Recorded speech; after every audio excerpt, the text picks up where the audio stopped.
All right. Ready? Mm-hmm. Sam? Okay. Yeah, I'll start. Welcome I back was asking if you. to. I was asking if you. No. Okay. No. Yeah. All right. Fair enough. All right. No. You start then. I'm ready. This is what happens when two alphas get get together. Please. You sound disappointed though. Anyway, Anyway, You're more used to doing the intro, so do it. yeah, okay. sure. Welcome to the first ever bonus episode of Two Who's Review. I'm Alex. I'm Fitz. And I'm Sam. And as we hinted at in the previous April Fool's video, this is a sort of addendum to that discussion. We're not discussing a specific episode of Star Trek in this one. Quite the opposite, actually. In the last 7 months, if you didn't watch the previous episode or listen to it, Sam has watched all of Star Trek media in terms of television and movies. Yes, And I've not watched or played any of the FMV video games or read all of the numerous novels. Just TV and movies. yes, and right now she's going to rank them all. I assume from worst to best, unless you want to go best to worst, because that No, we're going to start at the can bottom ramp and work our way up. Yeah, okay, that makes sense to me. So I'm so excited. Yeah, So, I doubt that myself and Fitz will have much to add. I presume we'll just ask a probing question here and there. I figure you'll just be like, okay, so what's this one about, and why do you hate it so much? And Hey, that'll set me off on who knows how long of a tangent. Cuff, don't doubt our skills. We've done improv before. We know how this works. You've watched a whole episode of Star Trek Voyager. You know the score. That's true. Yeah. We get it. We're hip. We're with us. Yes. So this list has 30 entries. We'll be starting at 30, working our way to number 1. Cool. This is every Star Trek TV series and movie. There are a couple where I decided to split certain shows into certain seasons. I've only done that a couple of times, though. So most of them are the whole show as the whole package. Yeah. And I assume that where you've split it is because it's a vastly different tone. Yes, because the jump in quality was significant enough for me to say, okay, no, I want to count those separate to these. Sure. Got it. Most I haven't, but we'll get to the ones we get to. Yeah. So are we ready? For one of the two important questions of the day, what is the worst piece of Star Trek media?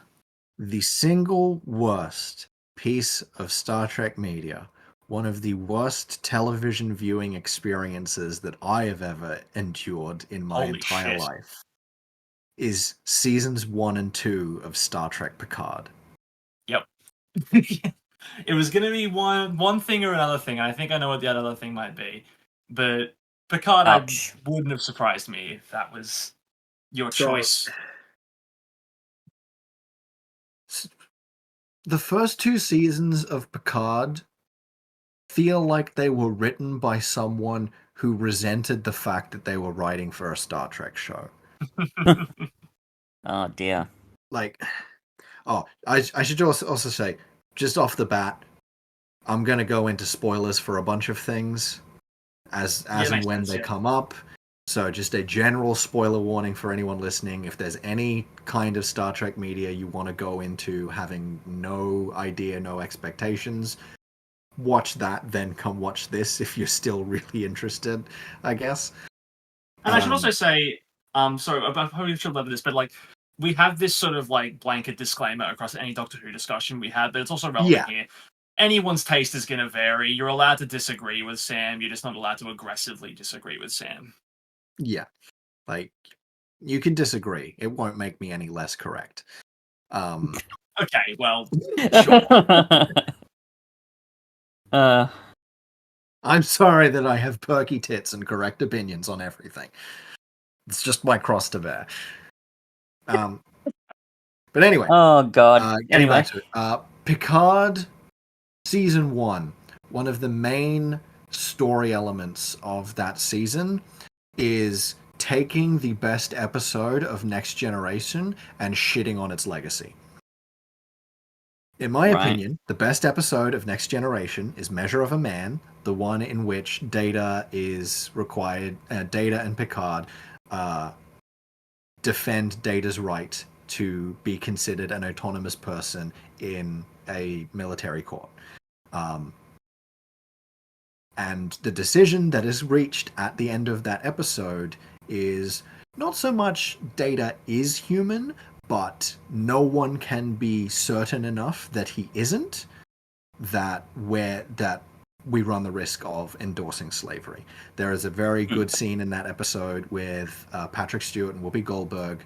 And Whoopi Goldberg is like, hey, maybe one day they'll make lots of Datas who do all the shitty work that no one else wants to do.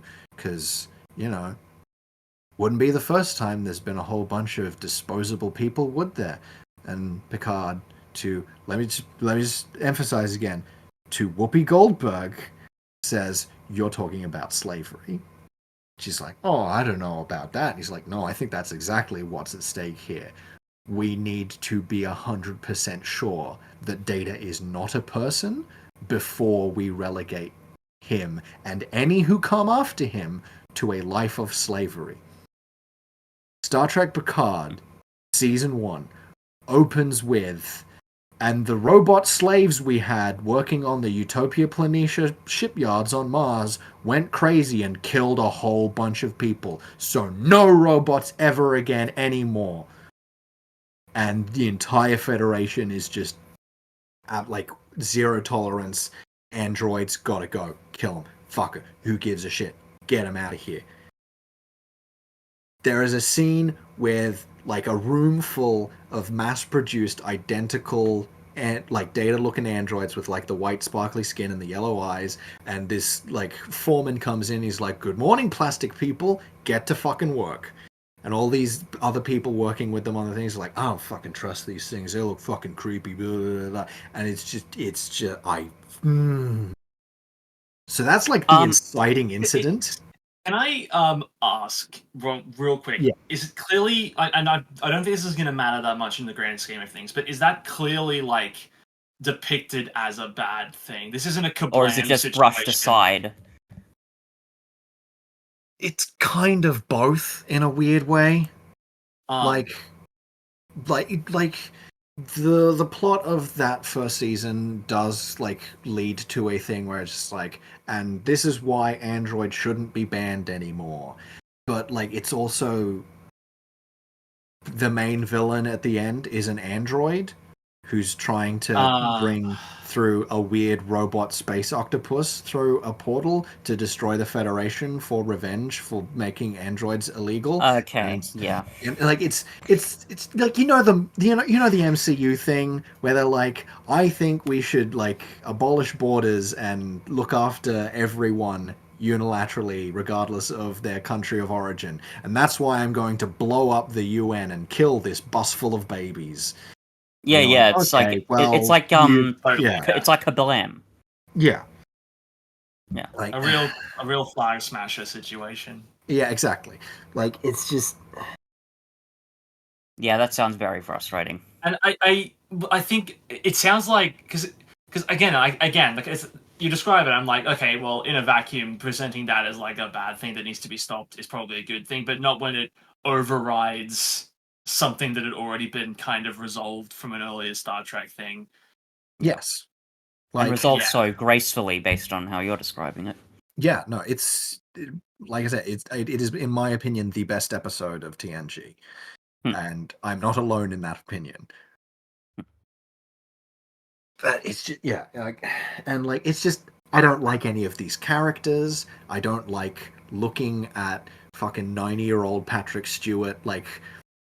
There are scenes where you can so easily tell that it's not Patrick Stewart because they're well, for this scene he has to run up some stairs.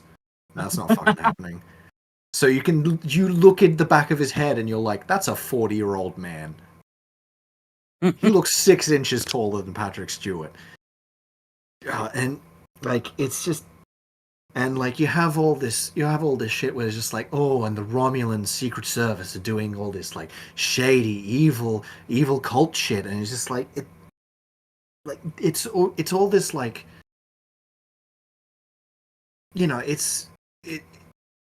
Discovery does it as well to a lesser extent, which is why it's further up the list.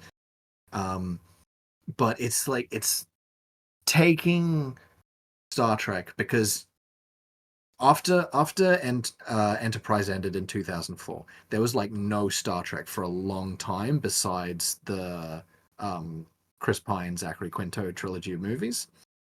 And like there was, aside from them, it was just nothing until I forget exactly. I want to say late, like 2018, 2019 maybe, when Discovery started. And that was like the first new Star Trek show in years. And almost immediately you get this sense of like, oh, they're doing the thing where they're like, well, no, we have to take it more serious. Old Star Trek was silly. New audiences aren't going to respond to something if it's not serious and cool and badass, and if people don't suck sometimes. That doesn't seem true, because we literally just reviewed an episode that was pretty fucking serious. Exactly. And you have other Star Trek shows that are coming out or have like come out in the last like 5, 6, 7 years that don't do that, and those are really good, which is why they're significantly higher on this list. And it's like, because the TNG movies had this problem as well, which is why we'll be talking about them very shortly, where they, like, Star Trek is not an action show. It's not in it, like, yeah. There are certainly episodes with action sequences. There are ones with like high stakes, ship battles and stuff like that. But generally speaking, it's like, go to a place, find some sort of moral quandary or problem that needs resolving, and figure out how to resolve it. Sometimes it's like, there's a weird thing in space that's going to kill everyone unless we figure out how to stop it. Let's figure out how to stop it. Sometimes it's like, this alien culture does things differently than us, and we don't necessarily agree with their morals, but do we have the right to do like things based on what we think is good and all that kind of like interesting stuff. And this is just like, it's just a 10-hour action schlock movie that has some vague a semblance of other Star Trek shit. Like the like I said, the TNG movies, it was very clear that Patrick Stewart was like, I want to be an action star. So in the TNG movies, he's like swinging on vines and escaping from exploding things, and he's shooting guns, and he's like beating people up and shit. And it's just like, Picard never did any of that shit. So is it like, that's not who he is. He's a different character now. And now he's still trying to do that, but like the version of that where it's like 80-something-year-old Patrick Stewart who can't do all the physical stuff. So he's like, well, I'm going to be in an action thing, but I'm going to like sit and be the wise, and like, I'll do all my... Like, Picard did speeches a lot, so we'll have him do speeches. But like, the speeches he's doing aren't about anything. It's just like, well, like there's a fucking Mike and Rich from Red Letter Media, and he's doing a parody of this, like, in time and it's the stars, it's just like, you're not saying anything. That sounds very disappointing. Just to wrap a bow onto this, so we can move on to entry number 29 on the list. Would you say that Picard seasons 1 and 2, as well as like a couple of other things we'll be talking about in a moment, have the same kind of like Velma problem? Where it's like, on a surface level, this is recognizably the same thing as this beloved thing, but it's taking everything that is good about those other things and ignoring it and doing something completely antithetical to what it was previously meant to be about. Not as bad as specifically the example of Velma. Sure. But that same kind of problem, yes. Sure. That makes sense. At least definitely for this. Maybe not necessarily other things, but yeah. Mm-hmm. Anyway, number 29 is Star Trek Generations, which is the first TNG movie. This is it's like, even setting aside any Star Trek stuff and like it's just a bad movie. It's Right. like it's not shot well. It's paced really bizarrely. Like there are like two sort of concurrent villain climaxes. There's one where Riker is on the Enterprise and he's doing a ship battle with these two recurring Klingon villains, the Duras sisters. And then there's Picard on the planet fighting Malcolm McDowell so he doesn't set off his big doomsday device. And Riker defeats the Duras sisters, and like we get to the climax of that side of the plot, and then there's like half an hour left of the movie. Oh god! Because Picard is like he's down on the planet. He's like two fucking old men are just like trying to make a fist fight look convincing, and they're not. And then Picard has to go into the time vortex nexus, and he's like, "Oh, I could just stay here with the." I'm getting ahead of myself because before I talk about the ending, I need to talk about the beginning. The beginning of this movie starts with like a 15-minute long segment of the Enterprise B, the first ship to have the name after Kirk's ship, and Kirk, Chekhov, and Scotty are coming along for a visit on their maiden voyage, which is just like it's just like turning on the engines for the first time. They're just going to do a round trip around Pluto. And during that, some big fucking space anomaly happens, and they have to rescue a ship with a bunch of refugees. And they're like, well, can't anyone else do it? We've only just come out of dry dock. And like, we're the only ship in range, sir. What the fuck do you mean? What are you fucking talking about? You came from Earth, the capital of the Federation. There should be thousands of ships in the Earth solar system. What are you fucking talking? How is you the only ship in range? It's just slightly out of range of Earth, just like a fraction. Oh, like even like Mars has shipyards. There should be thousands of ships in the entire solar system. Just out of range. Hey, look, So Pluto's not even a planet anymore, so... So anyway, they rescue the ship. Turns out that's the ship that's the race of people who are refugees from the Borg that Guinan, Whoopi Goldberg's character, are from, and also Malcolm McDowell's character. And the big explosion happens, and they think Kirk dies. And as far as anyone in that time knows, that's how Kirk died. Fast forward to the present of TNG. Data's like, oh yeah, I got my emotion chip from that episode at the end of season 6. Should I put that in, Geordi? And he's like, okay, I guess, fine, whatever. And then he put it in, and then Data's just doing wacky emotion stuff the whole movie. It's fucking terrible. And I'm like, I get it, Brent Spiner. I know you're tired of being the emotionless robot when you're clearly a very good comedic actor, but like, this is bad. This is so fucking bad. Because, like, we talked about it before in the last episode, but, like, Data is very clearly neurodivergent coded. Admittedly, in a time when writers weren't really conscious of when they were doing stuff like that. But, like, to me, Data's thing has never really been he doesn't have emotions. It's that he has them so differently that he can't relate to other people, much like a neurodivergent person would. And to me, his emotion chip should be, here is a way to help you process and regulate the emotions you already have. But what it is just, haha, here's a little chip, and it flicks a switch on, and now you can laugh and say things like shit. Because Data would never say something like that if he didn't have emotions. That would be crazy. It's so wacky. Isn't it so wacky? It's so wacky, you guys.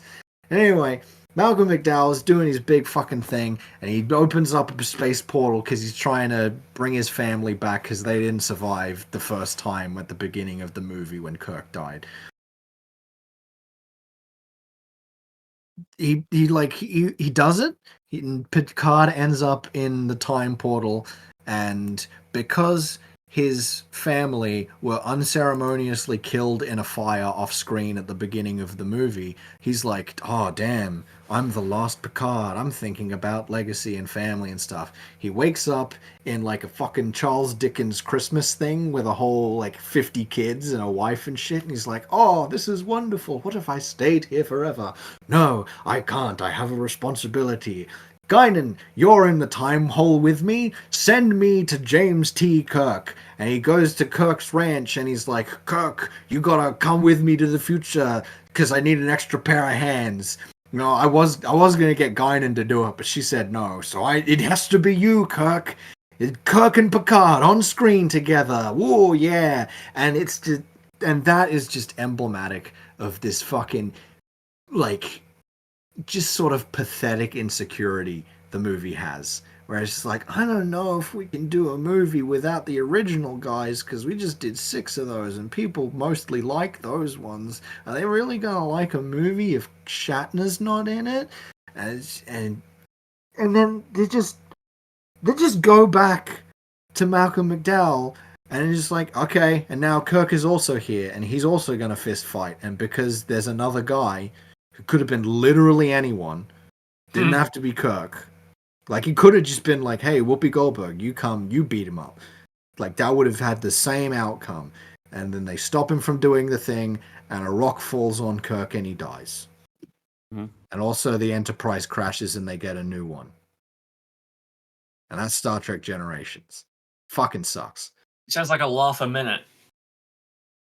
It's very bad. Number 28 is the most recent addition to the Star Trek canon, Section 31. Yes. Section 31 is a completely joyless experience in every respect. The best thing I can say about it is hang on a minute, really quick, Sam. I don't want to cut you off too early, but I do want to keep this in mind. I would love to know at various points throughout this ranking if you have which listings are hot takes from you in regards to like how the majority of the Star Trek fandom views these things. Like, if there's anything that you see hugely differently than the majority of the Star Trek fandom. I don't think there's any that are like hugely different. There's a couple that might be somewhat controversial, but yeah, I'd love you to point those out when they come up. Yeah, no, absolutely. Not controversial. Section 31 is terrible. Yeah, no, I've heard that. Yes. The only character in it who was from a pre-existing thing. So I guess I'll talk about the production history of this, and that'll give context. So Section 31 was originally planned to be a spin-off of Star Trek Discovery, starring Philippa Georgiou, who's played by Michelle Yeoh. And this version of Philippa Georgiou, the original Georgiou was the captain of the main character of Discovery ship, and she dies in the first episode. And then they find the other one from the Evil Mirror universe, who is the fascist emperor of the entire Earth Empire. She eats people. That is our introduction to this character. And she was a recurring character through seasons 2 and most of 3 of Discovery. And then they were like, you got to time travel back to that space in between the original series and Next Gen that we haven't really touched on in anything canon. So, you go do that. And the plan was that would turn into a TV show. And then COVID happened and production of it was delayed. And delayed, and then ultimately it was shelved, and there's no proof of this, but I and a lot of other people think it was never intended to come off that shelf. And then Michelle Yeoh won an Oscar.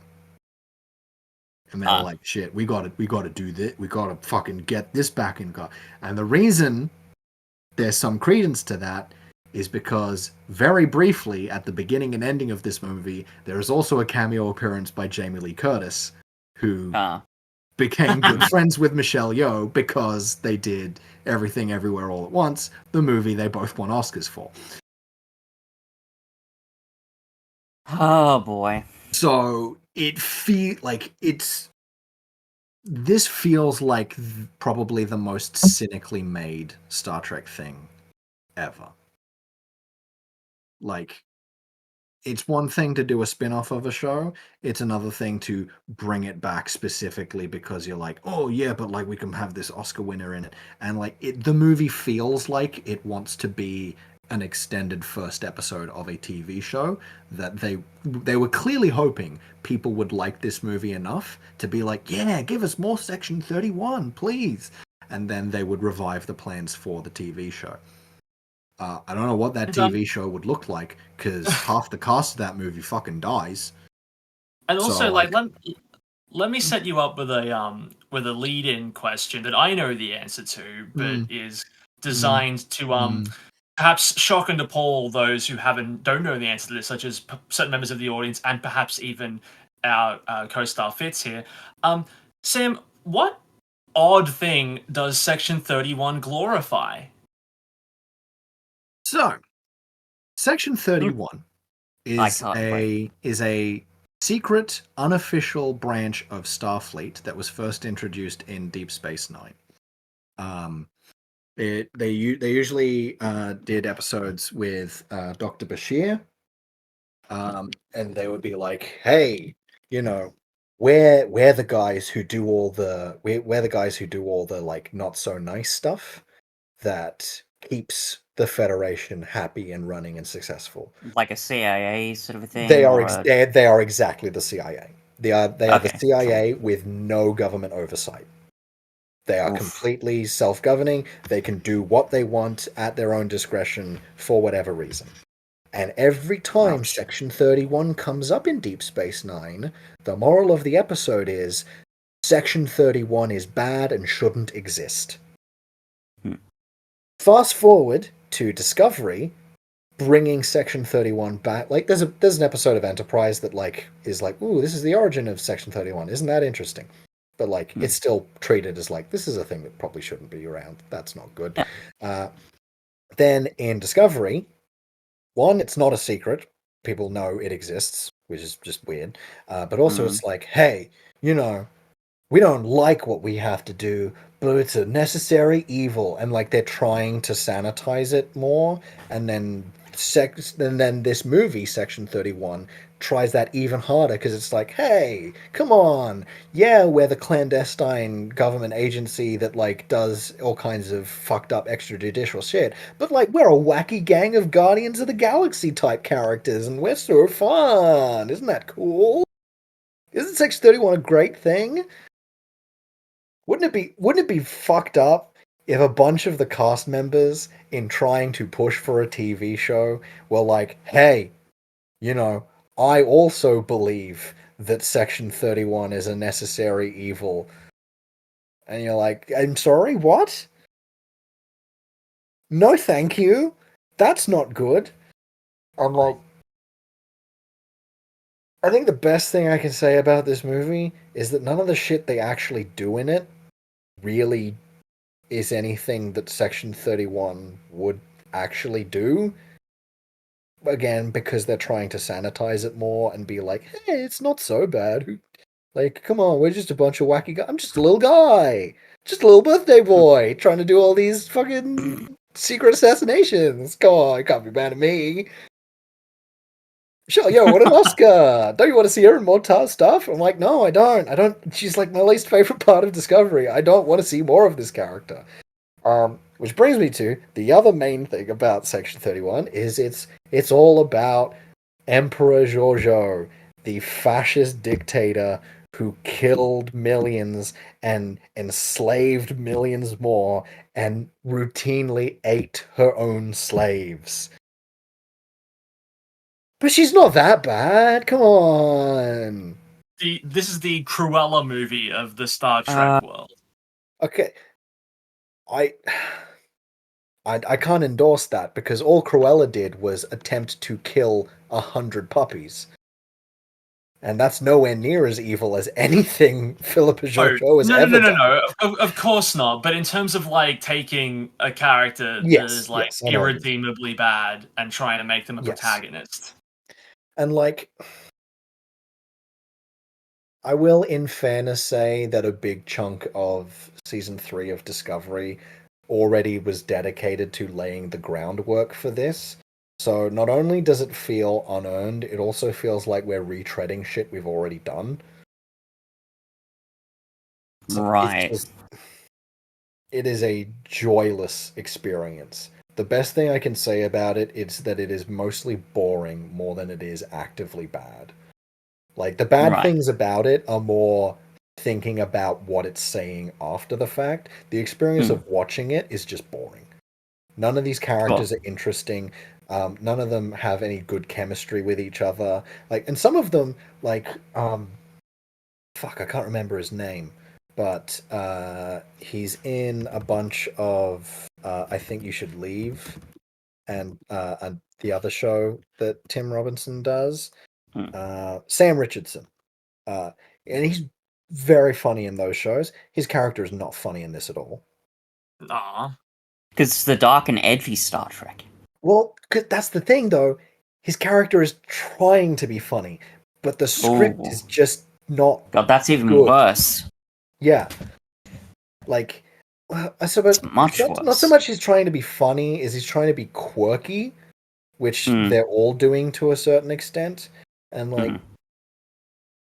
Would you say that the failure is mostly with the script, though, rather than the performance? It's the script and the direction. Yeah, that makes sense. Like, for the most part, I think these guys are trying to do a good job with what they're given. They're just given not great stuff. And, like, there's some things that are like, here's a kernel of a good idea, and you're just not doing it in an interesting way. Like, one of the characters is Rachel Garrett, who longtime fans will know, oh, she's the captain of the Enterprise C, the one before the one from TNG. And she shows up in an episode through time travel shenanigans, and, like, we get this glimpse into this character of, like, I mean, she must be pretty important to be captain of one of the Enterprises. That's a big deal. And she's just not interesting. Her whole thing in this movie is like, I'm the Starfleet representative to make sure that you Section 31 guys don't go too far. And it just doesn't really make sense, because that's what the Section 31 is it's a secret part of Starfleet to go too far, that, like, specifically to go too far. That's their whole point. It's a bad movie. Ouch. Don't recommend it. Best thing about it is that it's so disconnected from everything else, it's very easy to ignore it.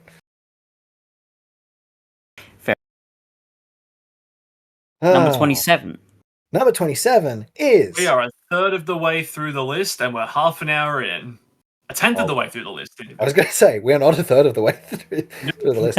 I told you this was not going to be a review and ranking thing. This is, yeah. It's going to be its own separate thing. Is Star Trek Nemesis, which I've actually talked about on the podcast before a little bit. It's bad. It is in broad strokes, it is a rehash of many of the plot beats of Wrath of Khan without any of the actual, like Tom Hardy, bless his little soul, in his first big movie role. He's trying, but they've given him shit to work with. He is not a good Khan. The main problem is that Khan was someone that the Enterprise crew already knew. Like, and you can tell that watching the movie. Even if you haven't seen the episode of the original series that introduces that character and, like, sets up that backstory, you can tell watching that movie, like, oh, there's a personal history here. In Nemesis, Shinzon is just like, oh, I know you, Picard. I'm the secret clone of you that the Romulans made, and then they abandoned that plan, so they just threw me in the mines forever. And jeez, it's just not good. And it's such a, and this is the end. Until Picard happened, this was the end for these characters, and it's just such a depressing ending. Like, everyone is sad. Data dies. No one Like, Riker goes off to be captain of a new ship. He takes Deanna with him. Deanna, of course, gets, like, mentally sexually assaulted, because that always fucking happens. What? Yeah, so Deanna has, like, empathetic psychic powers, because she's half Beta Z. She's an alien. And very frequently, there are episodes or subplots in movies where some other character with psychic powers will essentially mentally rape her, and it's not great. Like, there are some episodes that handle it better than others because they're, like, actually willing to be like, hey, here's a fucked up thing to happen, let's explore that. Nemesis is not one of those things. It's just gratuitous and gross, and I don't like it. It's not surprising. It's a fucking depressing ending for these characters. Yeah, that's because, like, you compare it to Undiscovered Country and how that movie ends, and it's just like the whole crew on the bridge, and Kirk's like, second star to the right on till morning, and they go off and they're doing more of the shit they love to do, and that's your finale for this group of characters for the most part. And you're like, absolutely wonderful. And this, everyone's just sad and depressed. Half of them are dead, and they just go their separate ways. And was this in the same era of you gotta make it serious? I mean, not yeah. in When this, did like, when did it come out? In Nemesis was 2002, I believe. It came out just after Voyager ended. It was like the ending of that 90s era of Star Trek. So, TNG ended in 97, and then Deep Space Nine continued, Voyager started shortly after, and then the 4 TNG movies came out a couple of years in between throughout that time period, and Nemesis was like, that's the ending.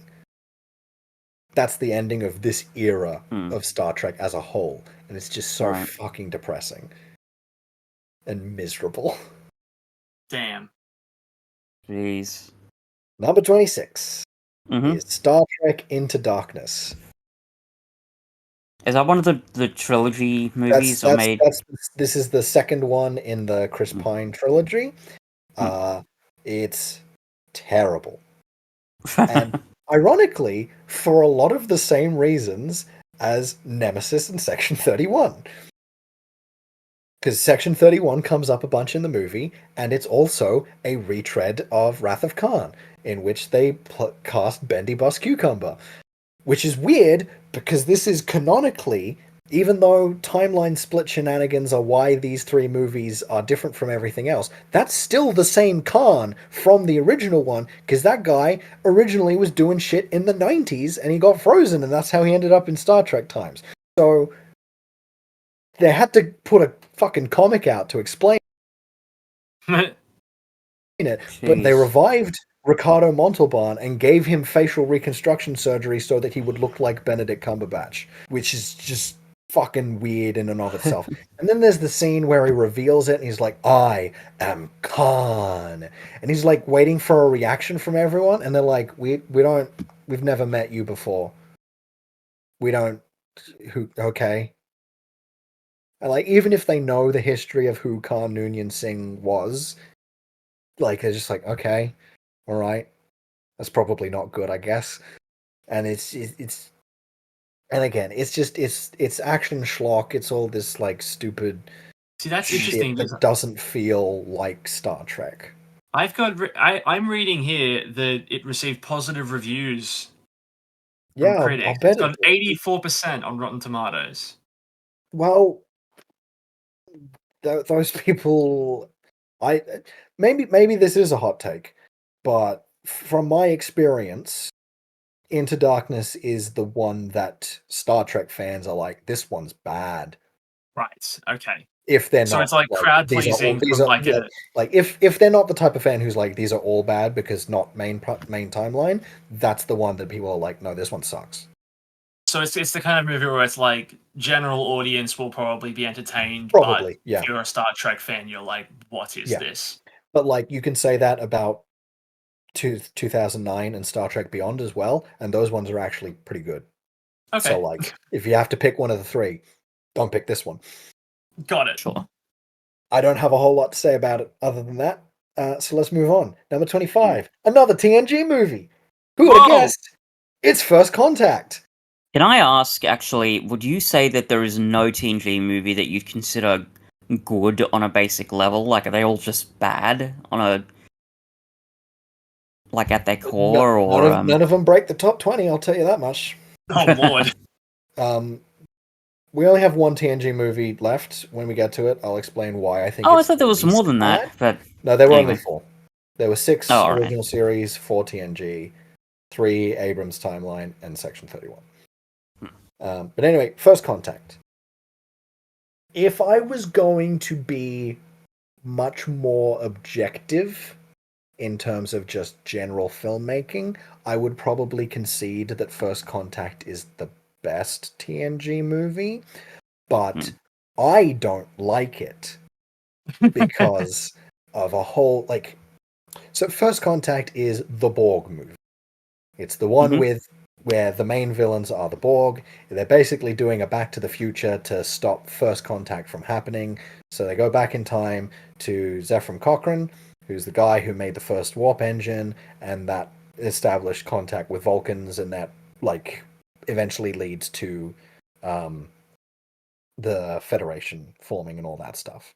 And, like, conceptually, that's not a bad idea. I don't hate that premise, but again, it's this thing of, like, this is a quote from Jonathan Frakes, who directed the movie, and normally I like the episodes he directs. I think he does a good job of it, but he's like, I think Star Trek fans want Star Trek to be an action movie. No, we don't, Jonathan. No, we don't. I speak for all Star Trek fans around the world. No, we fucking don't. But for me, the biggest sticking point with this movie is that I hate the Borg Queen. I hate the idea of the Borg Queen so much. Alice Krieg does a pretty good performance in it, and in subsequent media where she reprises the role. But as a concept, I think the idea of a Borg Queen, and especially how this movie represents it, completely undermines the thing that makes the Borg a scary and intimidating villain. Because I was going to say, aren't they meant to be like a hive? How does a queen work? Yeah, exactly. Well, because they're like, oh, hive is like bees, and bees have queen. And I genuinely I genuinely think that's all the thought that went into it. So they've thought about it. But also, like, if we have a Borg queen, we can have a Borg that's in a sexy skin-tight leather bodysuit instead of all these fucking giant wires and shit coming out of everywhere. I remember seeing, and she can be like, "Hey, Data, real do you want to have sex with me, Data? Wouldn't that be fun?" What? That would be. Yeah, no, it doesn't happen on the screen, but the Borg queen fucks Data. Just That's like a still real really- bee queen would. Exactly. But so the Borg are supposed to be this, like, horrible inversion of what the Federation are. Because the Federation is a community of many planets, many species, many cultures, many abilities, all working together in unison for the betterment of everyone. And in, like, this socialist utopia. And the Borg are very similar to that in that they assimilate everything they come into contact with. They're like, your biological and technological distinctiveness will become our own. That is their thing. And when the Borg do it, it is at the cost of individuality. You don't get to preserve your identity or your culture. We don't all learn from each other and see our differences as a good thing. We all become homogenized. We lose our sense of self and individuality. That's what makes the Borg scary. And having a queen who has a personality and a sense of individuality and wants companionship from someone like Data or Picard fucking ruins that for me, and I hate it. Yeah, that makes sense. Like, it's just, like, the whole movie, like, she is the villain of the movie, and so much of it focuses on her, and I'm like, I hate this character and what they represent. I don't want them to be here. But Sam, the movie Aliens has a lot of action in it, and they've got a queen, so obviously that's something the Star Trek folks have to emulate to make the big dollary a metaphor goods. for the fucking removal of individuality. They were just scary monsters. But aren't the Borg scary monsters, Sam? Aren't you scared of the Borg? And like, in all seriousness, I am equating this. I'm going back to the fact that this is a Doctor Who podcast. I know they're not the same thing at all, but I am kind of equating this to a modern understanding of the Cybermen. And it's an apt comparison. They are very similar. Okay, great. Oh yeah, I'm thinking about the time. I'm thinking about the times when there's been like a distinct, like Age of Steel, when fucking Roger Lloyd Pack becomes a Cyberman, but he still has his own personality. I'm like, well, that defeats the purpose of the Cybermen. There are other examples that I find more egregious than that. But I don't really think it's a good thing. It's still not great. The other thing I hate about this is Picard's attitude towards the Borg, where he spends the whole movie just being like violently angry at them for turning him into Locutus in that two-parter. And like, is Locutus the Borg character they turned into? Or? Yeah, like when they turn him into a Borg, he's given the name Locutus because I think it means the one who speaks, just because they're like, okay, we're going to use you as a mouthpiece to interact with the Federation. Sure. As sort of like a, fuck you, we took your best guy and turned him into one of us.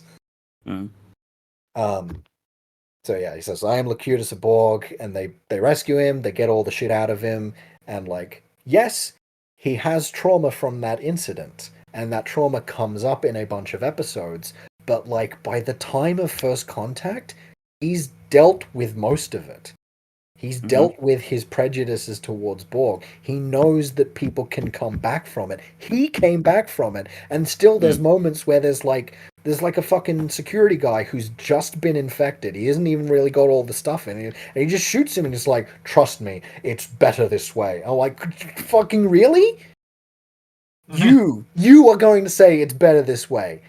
You who are still here after having been recovered. There's an episode of TNG called iBorg, where the Enterprise finds this Borg drone on its own. And they capture it, and they're like, okay, it's away from the collective enough that it's not going to be a problem. We're learning what we can about the Borg while we've got this thing. And in the process, Geordi and that Borg, like, actually start to form a friendship.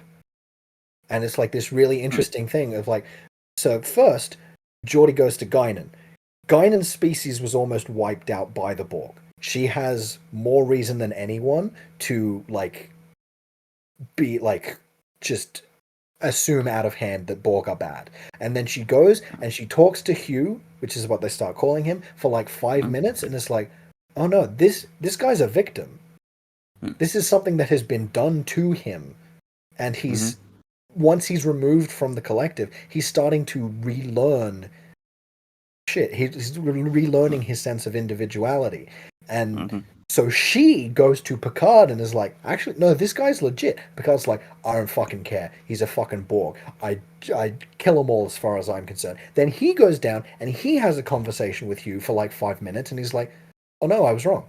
You have a sense of individuality. This is something that can be reversed. And like, he has such a good reason to have biases against the Borg, but he gets over them and deals with it, and he sees and he interacts with the Borg several more times since then, and like deals with it like a fucking professional. He doesn't get a fucking Tommy gun from the holodeck and just start gunning them down like he does in this goddamn movie. Jesus. Had a relapse. And it's emblematic of the problem I've been talking about, where it's like Picard wants to be an action hero, and action heroes don't have dealt with trauma. They shoot things with guns. He turns into Rambo. Who needs diplomacy when you've got a gun? Exactly. Like, welcome to America. Haha. But like, Picard's not American. even. I wasn't saying that as a I know, review. I know, but like, Oh Jesus! Yeah, that sounds very. This is a man who was a career diplomat. The defining thing about him is his ability to discuss his way out of things. Nah, fuck it. He's gonna rip the Borg Queen's brain out and snap her spine and be like, fuck you. Can you imagine if the Doctor did something like that? I mean, apart from the times when they might have done that. Yes, I can imagine it. It's happened. And when it has happened, it more often than not has been a situation to be, hang on a minute, what is this behavior from the Doctor? What are they becoming? And they've made it like a positive thing to explore with the character. Yeah, not always. Right. Though. Not always, no, but often.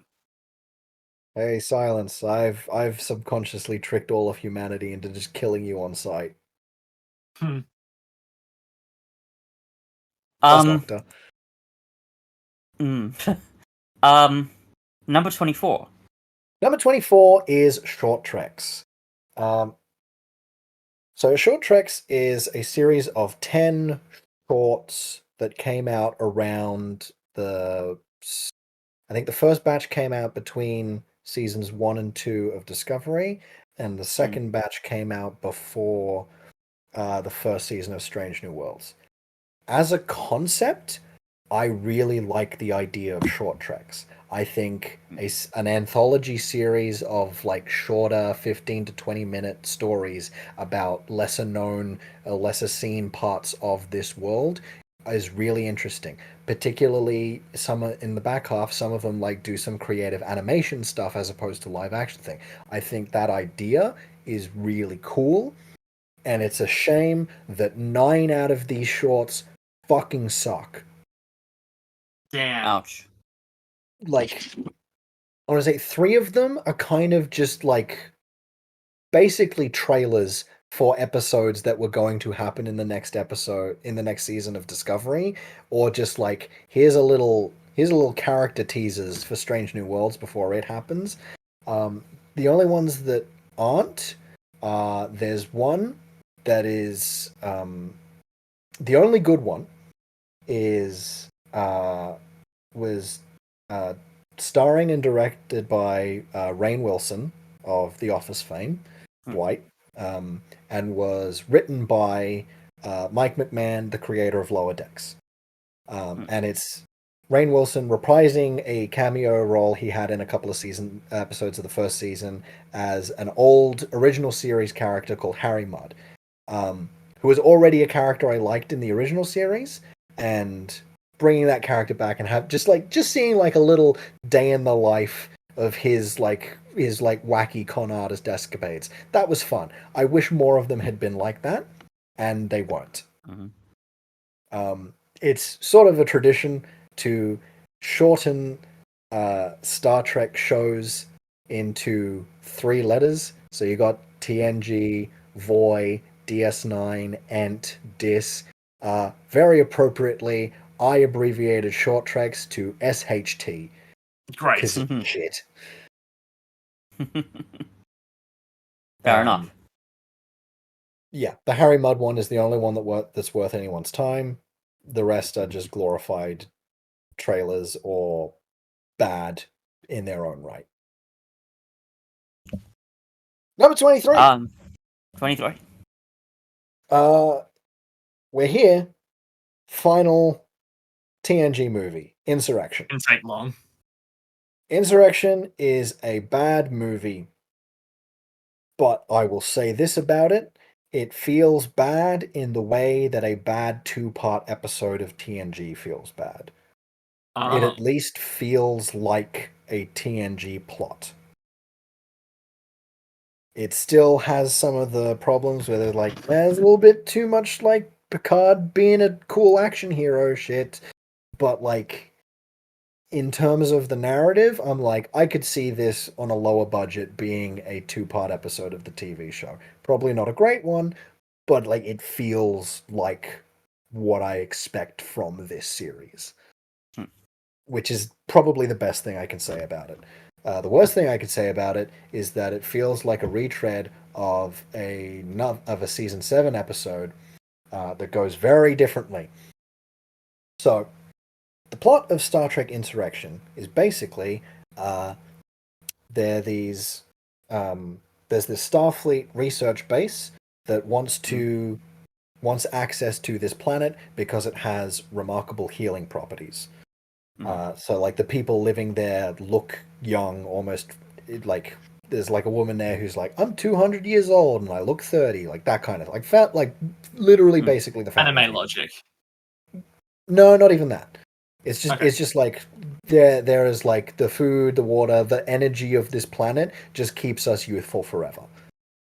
Sure. So Starfleet is like, hey, we're in the middle of the Dominion War right now from Deep Space Nine. This is a war that is costing us thousands of lives a day.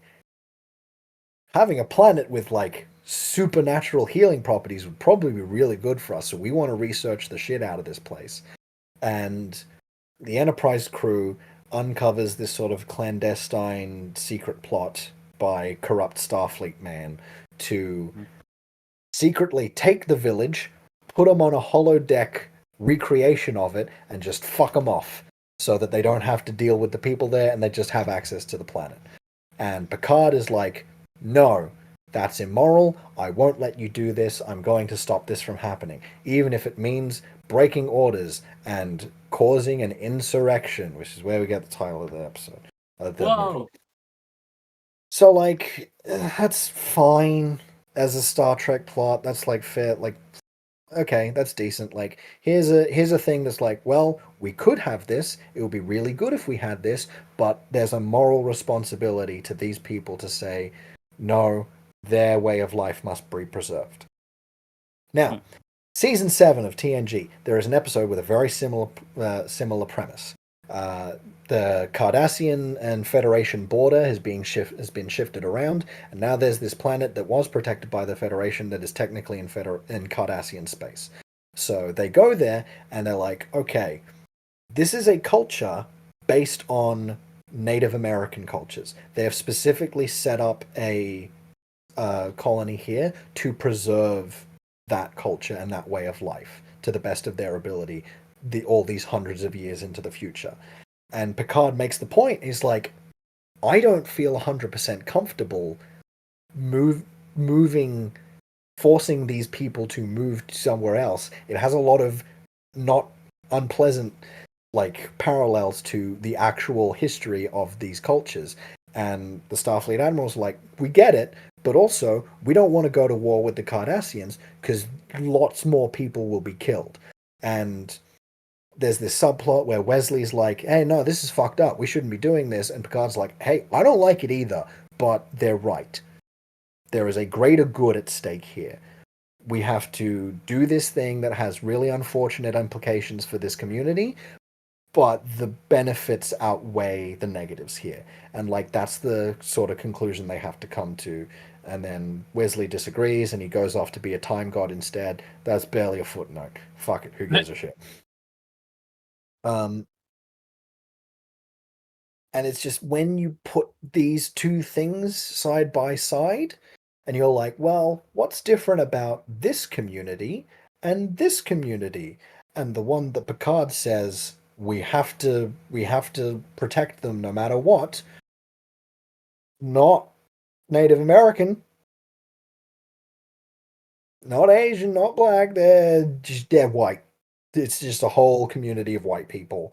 One of which Picard develops a romantic relationship with, and it just knowing the context of that episode, which comes before this, it just makes the whole thing feel very like, is this actually a moral stand you're making here, or is this just like you being fucked? Because like, make no mistake, if you're going to make the argument of the greater good must prevail, the greater good in Insurrection is so much more important. Like I said, the Dominion War, thousands are dying every day. That's how bad the war is. And anything that could give them an edge in that is so unbelievably important. Mm. But not these guys. Yikes. Yeah. That's So like oof. in a vacuum, bad two-parter. With that context, bad two-parter with really kind of fucked up implications.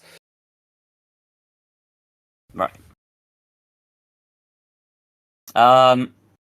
22. 22 is seasons 1 and 2 of Star Trek Discovery. Right. So Interesting. I brought it up when we were discussing Picard earlier, but this was the start of the like Star Trek's back and it's going to be cool and mature and edgy and people are going to say fuck sometimes and like, you know, it's not your dad's Star Trek. Your dad's Star Trek was good. We're going to be different from that. And it's not very good, as you can imagine. So Discovery, as I alluded to earlier, it starts the trend that a bunch of these shows did in afterwards of each season is a sequential narrative. You're essentially watching a 10 to 13 hour long movie. And they're bad.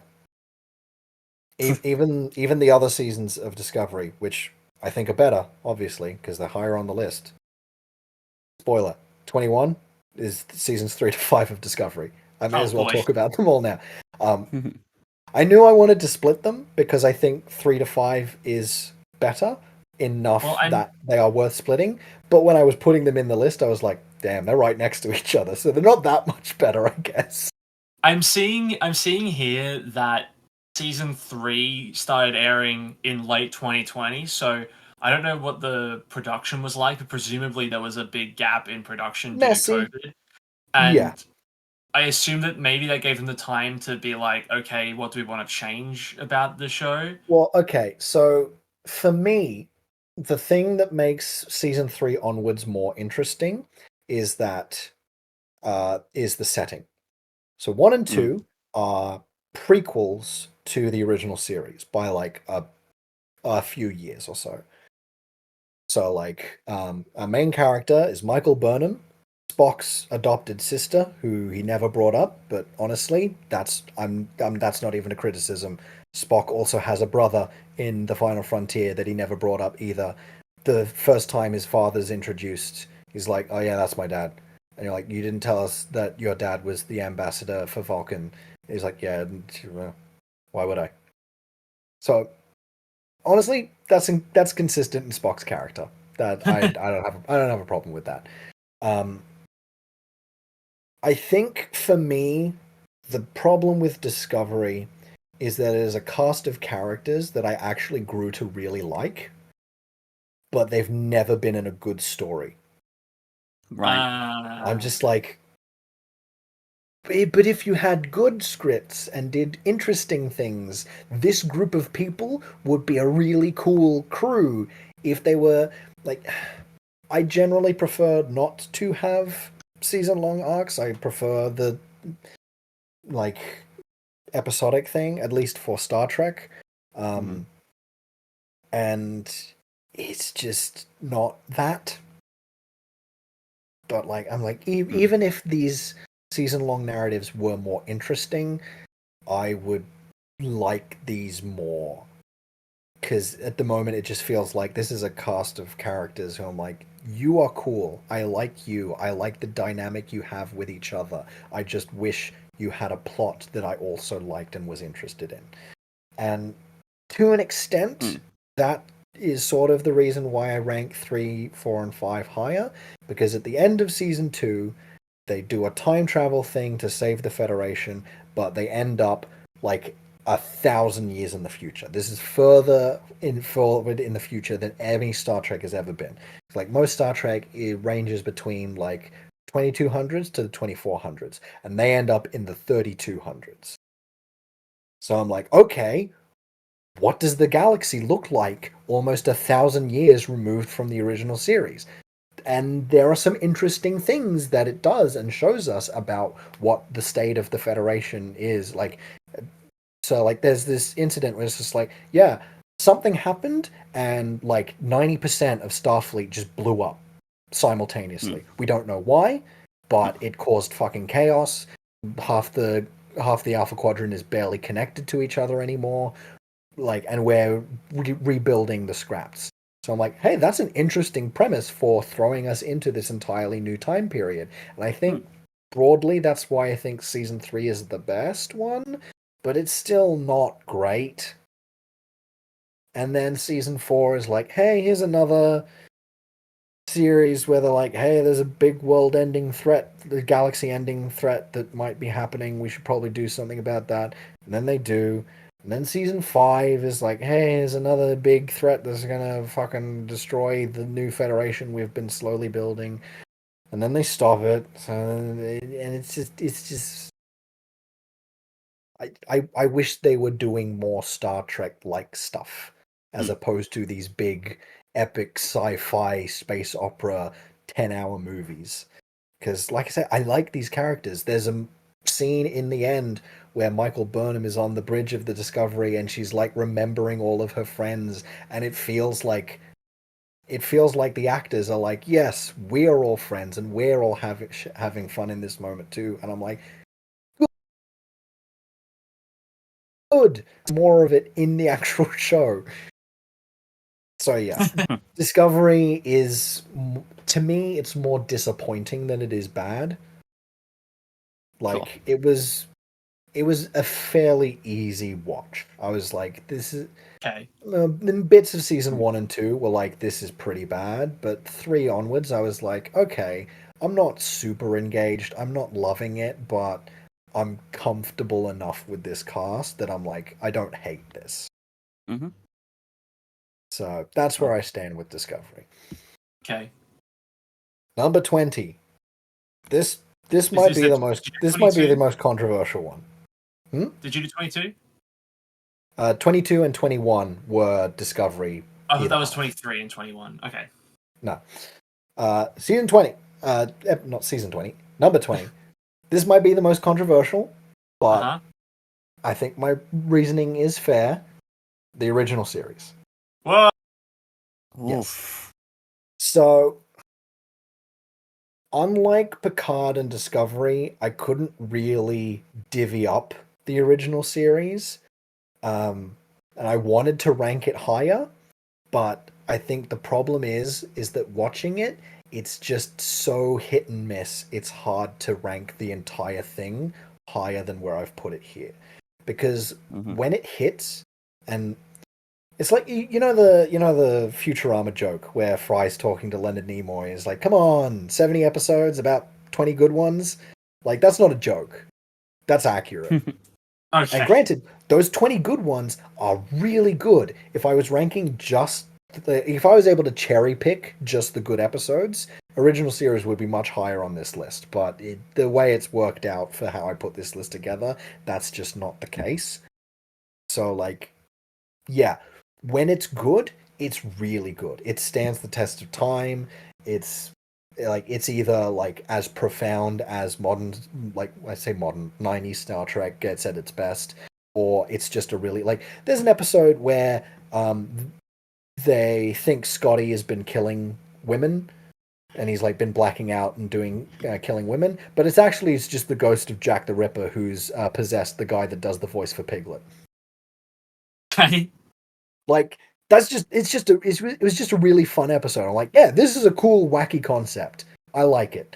Or then there's other scenes, like other ones where, like, hey, Bones, Kirk, and Spock accidentally get transported back in time to the 1930s, and Kirk falls in love with this woman, and Spock starts doing some research, and he's like, okay, that woman's going to get hit by a car in like a week, and if you save her, Hitler will win World War II. Jesus. Because this butterfly effect chain of events will happen that delays because it basically is like, if she's not dead, she'll be a figurehead in a peace movement that delays America's involvement in World War II, which gives Hitler time to basically take over all of Europe and get enough power to take over the world, and Hitler's going to win. And so Kirk's like, not well, fuck. I guess I have to let her get hit by the car. And that it's a really good episode. I think a lot of people would say it's one of, if not the best episodes of the original series, but like it's just really fucking good. So like, yeah. I guess the main takeaway is, do not mistake the low ranking of this for a assessment on the overall quality of every episode. Like, there are definitely winners that I think people should seek out and watch. It's just there's a lot of duds as well, and for that reason I wasn't able to put it any higher on the list. Fair. Sure. Number 19 is the original animated series. Yeah, I'd wondered where that was going to rank. So for kind of like, I think probably the most controversial part of me ranking the original series so low is that I've ranked this above it. But my logic here is that it's a lot less hit and miss, to me at least. I don't think there are many episodes that are like anywhere, like individual episodes that are anywhere near the best of the original series, but it is more consistently enjoyable. I think part of that is the novelty of it's a cartoon, so they can do weirder shit. There's a giant Spock. There's an episode where a guy makes a clone of Spock, but also the clone is 30 feet tall. And that's just a thing that exists in the Star Trek world now, is a giant Spock out there somewhere. So that's fun. There's like all these kinds of like weird and wacky aliens that you don't usually see in Star Trek because they would be too hard to do like in live action with prosthetics or makeup or whatever. There's a bunch that are like, here's a recurring character from the series. That's there's another Harry Mudd episode that's a cartoon. There's another episode with Spock's dad and his mum where he like goes back in time and sees himself as a kid. That's a fun episode. And it's just, I think there's like original series, there's kind of like you have to accept that it's the 60s in the same way that like maybe some people probably wouldn't be able to get on board with like the Adam West Batman if they had grown up on like Batman the Animated Series or the Tim Burton or classic Doctor Who. Yeah, in a way, kind of. Like, but I think, again, this may just be my taste, but I think the animated series is a bit easier to get on board with in that way because it is a cartoon. So you're kind of primed by that to expect a bit more silliness. Sure. Which is fun. Cool. Yeah. Number 18 is the lowest of the original series movies, The Final Frontier. Now, this may also be a hot take, but I think most Star Trek fans think this is far and away the worst of the original series movies. And I have ranked it the lowest of the 6, but I don't think it's that much worse than some of the other ones. I think it's fine. It's weird. It doesn't really connect with the ongoing narrative that goes from 2, 3, 4, and 6. It's skippable, definitely, if you're watching all those movies. But I think it's like, spoilers, 17 and 16 are also original series movies. I don't think it's that much worse than those two. Right. I think it's pretty fine. I think, like, you know, the bit at the end where they find God and Kirk's like, what does God need with a starship? Like, it's wacky, but like it's wacky in a way that I think is fun for that kind. Like, I think Final Frontier is probably the best put it on in the background of a party and like have fun with a group of friends. Whereas something like Wrath of Khan would be like, hey, if we're coming over to watch Wrath of Khan, we're watching Wrath of Khan. We're watching Wrath of Khan, yeah. Yeah. I don't have a whole lot more to say about it, to be honest. I think it's as bad as it's made out to be. It's Sure. fine.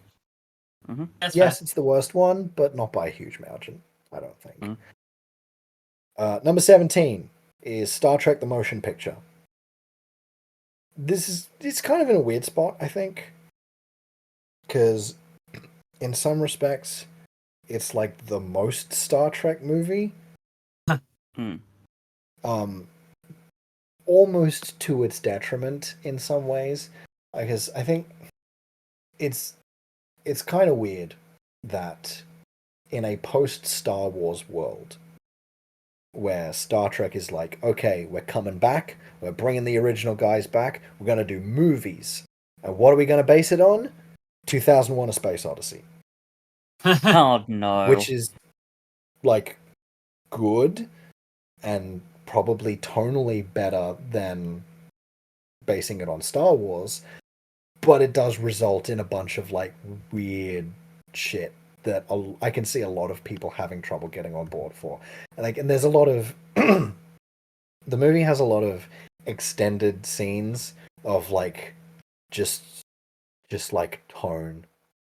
Like when you first see the refit Enterprise, and there's like shuttle going around Even I'm looking at an image of the outfits that they're all wearing. I'm like, this is really weird. Like looking at this, I'm like, this doesn't look anything like the red, yellow, and blue outfits I'm used to.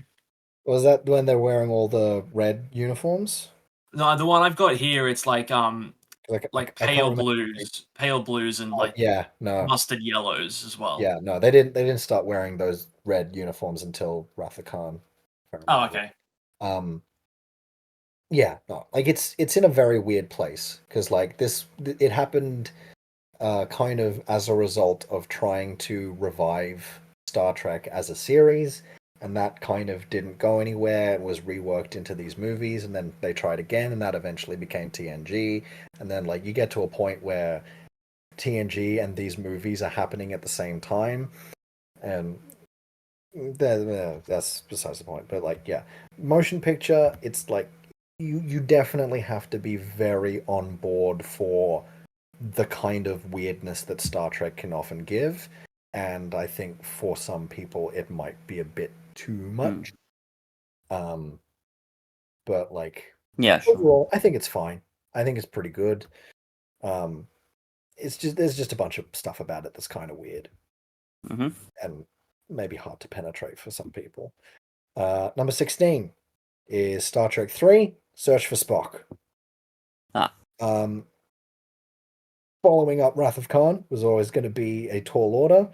It did okay. It's like it's the problem for Search for Spock, I think, is that it's sandwiched between 2 and 4, which are the best ones. And this one's just kind of fine. You know, it's nice to see them bring Spock back and like have that resolution of his death in Wrath of Khan. It's, you know, there's a, I don't know. It's kind of hard to articulate my thoughts on it. It's okay. It's a decent bridge from Wrath of Khan to Voyage Home. It's fine. I don't know if there's a lot else I can say about it beyond that, really. Sure. Yeah. Number 15.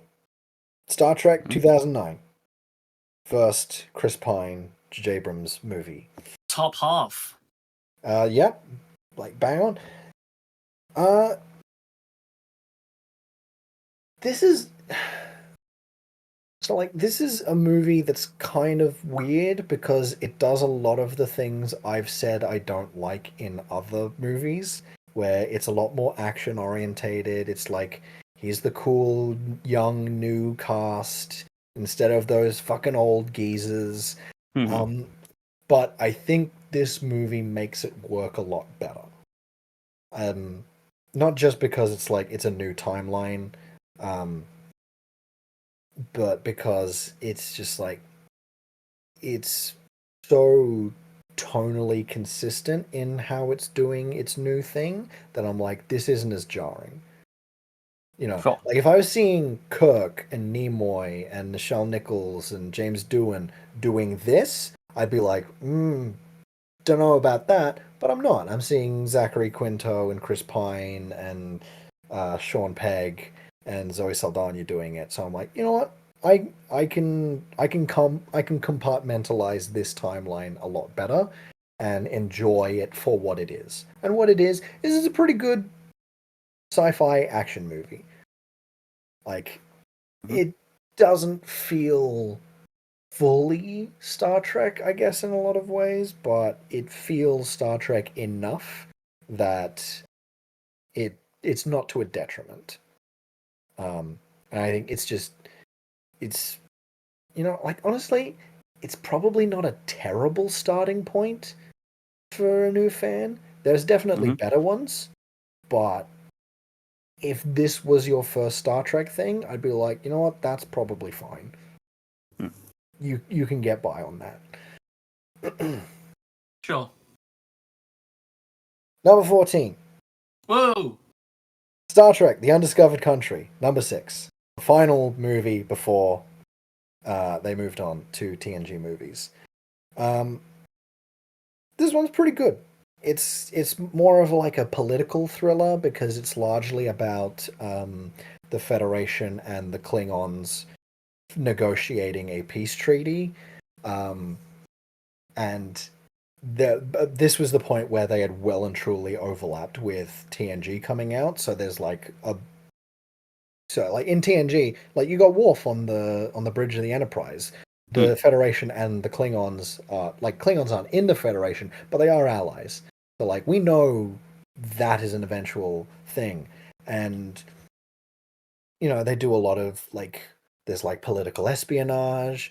There's Kirk dealing with his biases towards Klingons because the Klingon villain in number 3 kills his son.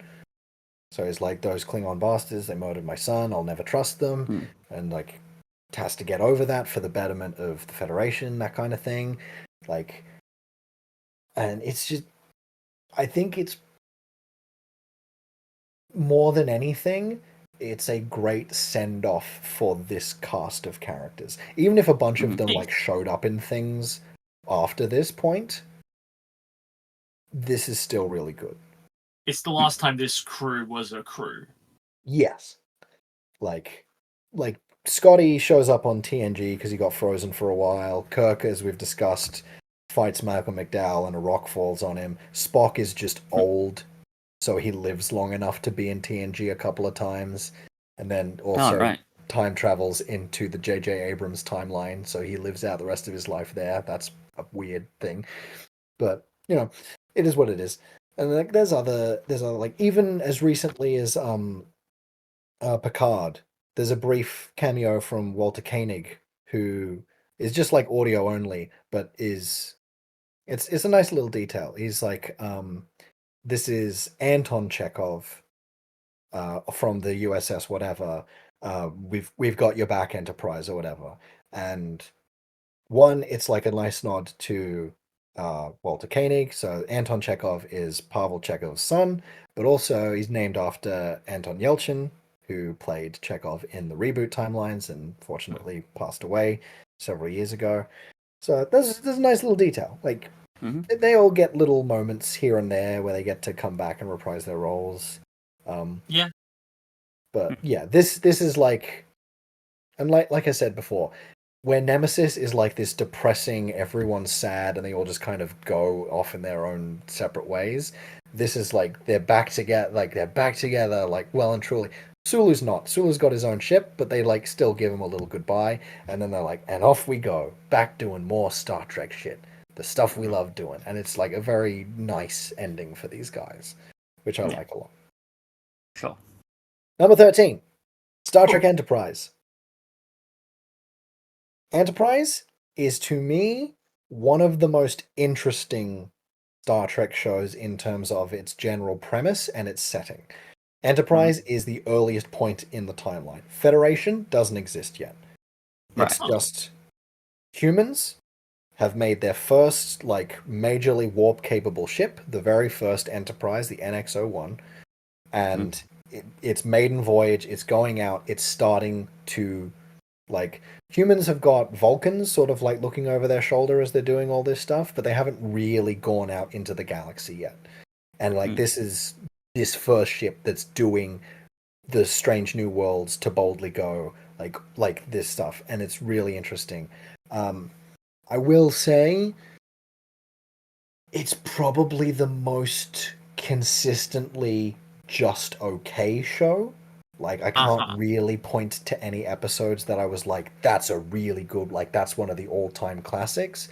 But I think just in general, probably because I have my own bias of just like, hey, this format of TV show is always going to be comfortable for me no matter what it is.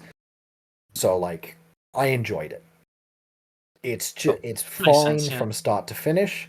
I do think it's unfortunate that it only lasted 4 seasons as opposed to the 7 that TNG, Deep Space Nine, and Voyager had before it, because I feel like it was starting to hit its stride and then it just sort of had to wrap up things quickly. This is a hot take. Most people hate the finale. I kind of like it. So the finale has this framing device where so throughout the whole show, Captain Archer has his chef who, like, cooks his meals for the captain's table, and we never see the chef. We never hear the chef's name. We just like, hey, that chef, he gives good advice.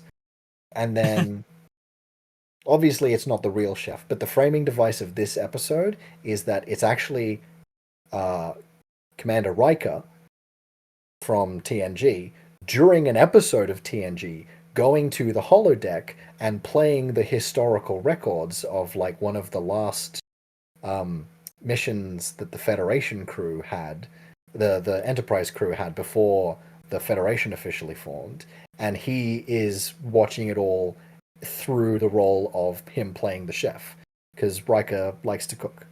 I was like, that's a really fun thing. And I think most people don't like it because a character dies and we learn that a romantic pairing that was heavily, like, leaned on for most of season 4 just kind of didn't go anywhere, because there's like a time gap between the second to last episode and the events of this holodeck program. But I'm like, I kind of like it. Not a popular opinion, but it's mine. That's fine. And that's all we can ask for. Number 12 is Strange New Worlds. This show was so refreshing. When it came out, I think it was still coming out, isn't it? Yeah, no, it's the only currently ongoing Star Trek show. There are new ones coming out soon-ish.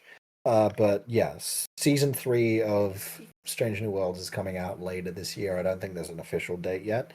But yeah, this is a direct prequel to the original series. It's the same Enterprise, some of the same crew. Spock's there, Uhura's there. It's about Captain Pike. I really like him. Probably one of my favorite captains. And again, it's just like, here is a group of characters, great crew, bounce off each other really well. They all have good chemistry, and they're just doing, here's an episode, here's a thing that's happening, and here's how we're going to deal with it. Here's a courtroom episode where we learn that one of our crew members is genetically modified, and that's illegal because that's what Khan was all about, and that started the eugenics wars and all this kind of shit.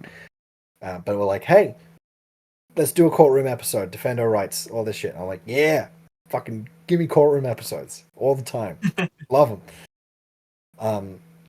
And yeah, like, it's still got has some of the problems of, like, more modern Star Trek writing, where it's like, it's a bit more like quippy and trying to be cool sometimes. And I'm like, it's not always the best. But because it's framing is so much more what I like about more classic Star Trek.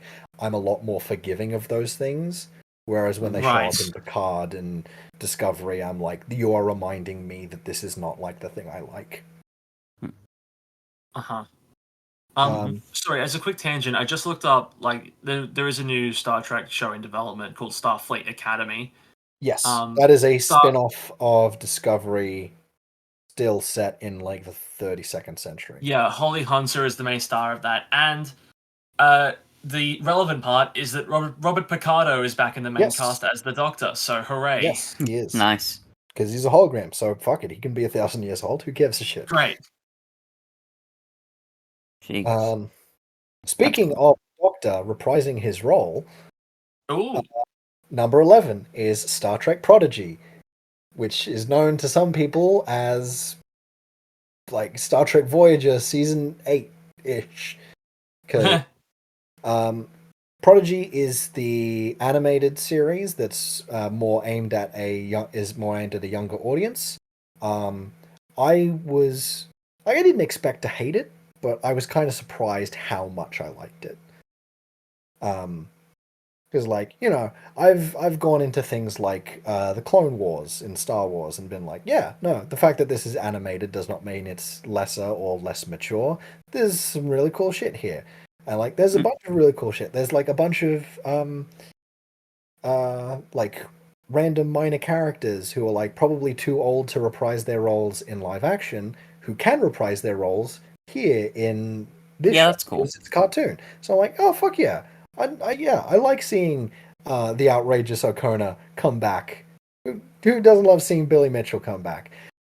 There's a whole, like, the whole back half of season 2 is like, hey, I'm Wesley Crusher, the time god, and fucking time bullshit is happening, so I'm here to help you guys sort it out. I'm like, yeah, fuck yeah, awesome, that's great. And, like, it ends with, like, it directly leads into Star Trek Picard. I'm like, that's a ballsy move for a fucking kid show. Like, and like I say, Janeway is a main character, or at least a hologram training version of Janeway is a main character, and then the real Janeway comes back later. Chakotay, who you guys didn't really see very much in that last episode, but he's a first officer. He's like a big recurring thing. The Doctor is a character who who shows up again, and it's just it's also the thing I like, where it's like, this is a corner of the Star Trek universe that, at least initially, you don't see very often. So, like, there's a lot of interesting stuff done with that. Or, like, one of the main characters is a Medusan, who was essentially a plot device. And they're an alien species that are, like, pure energy, and if you look directly at them, it drives you insane. And it was like, it basically just used as a plot device in an original series episode. But now we've got one who's like a character, and we're talking to them, and we're like, hey, you're cool. Like, you get to do stuff. That's interesting. So, yeah, I don't know if it's definitely done. I think there's still the possibility of a season 3. It hasn't been confirmed or definitely scuppered. I would like to see more. I think it ends in a place where I'm like, you know what, it's fine if it ends here. That'd be nice. Like, there was a moment in an episode of Prodigy that made me get unexpectedly emotional and tear up a little bit, which, when you hear it, you're gonna be like, that's a weird thing to get emotional about, but it's because there's the Voyager B, which is a new ship after the original Voyager.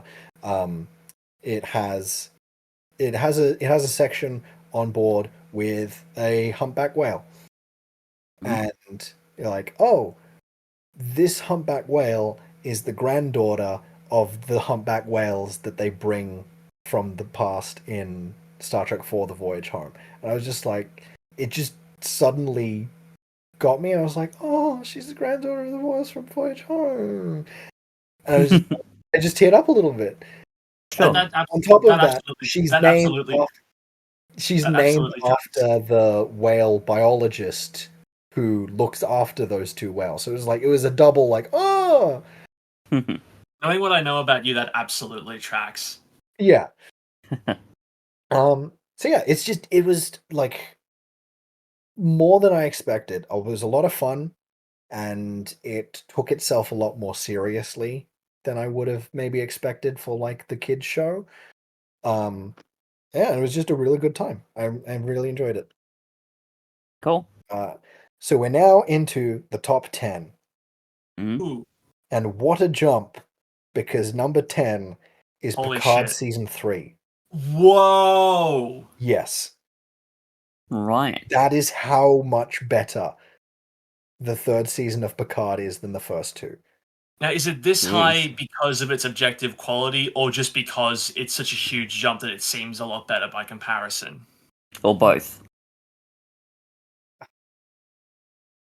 I mean, I don't know how objective or unbiased I can be on this Sure. topic, but Sure. in my opinion, this is a fairly objective, with my own personal taste taken into account, fairly objective measure of quality.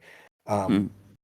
Picard season 3 is, if you dragged it out to a full season, what the final, or what any of the TNG movies should have been. Right. So, like, you have the whole cast back together, and like you take your time doing it too. Like, you don't just start episode 1 and everyone's together. Like, you start and it's like, oh, Beverly's got some weird thing going on. So Picard and Riker, they team up to go look into it, and they meet these new characters. And then Seven of Nine's also there because she was in the first 2 seasons of Picard. And I'm like, I'm not super fussed about Seven being buddy buddy with Picard. That just feels kind of weird. I feel like she should be doing shit with Janeway in Prodigy, if anything. But whatever. She was in the last ones, so she may as well be here. You have Geordie's daughters, who are like the daughters he had in the alternate future in the original TNG finale. It's like, oh yeah, cool. This is written by people who watched Next Generation and liked it and liked those characters and wanted to give them good continuations. Because like there was this tendency a lot whenever you jump forward in time to just like there's an episode of Voyager where it's just like, oh, bad future, we got to go back and change the past so we fix things, and they just like they have a Geordie cameo because LeVar Burton directed the episode, and he's just like, this is Captain Geordie LaForge of the ship, and I'm like, Geordie wouldn't be a captain.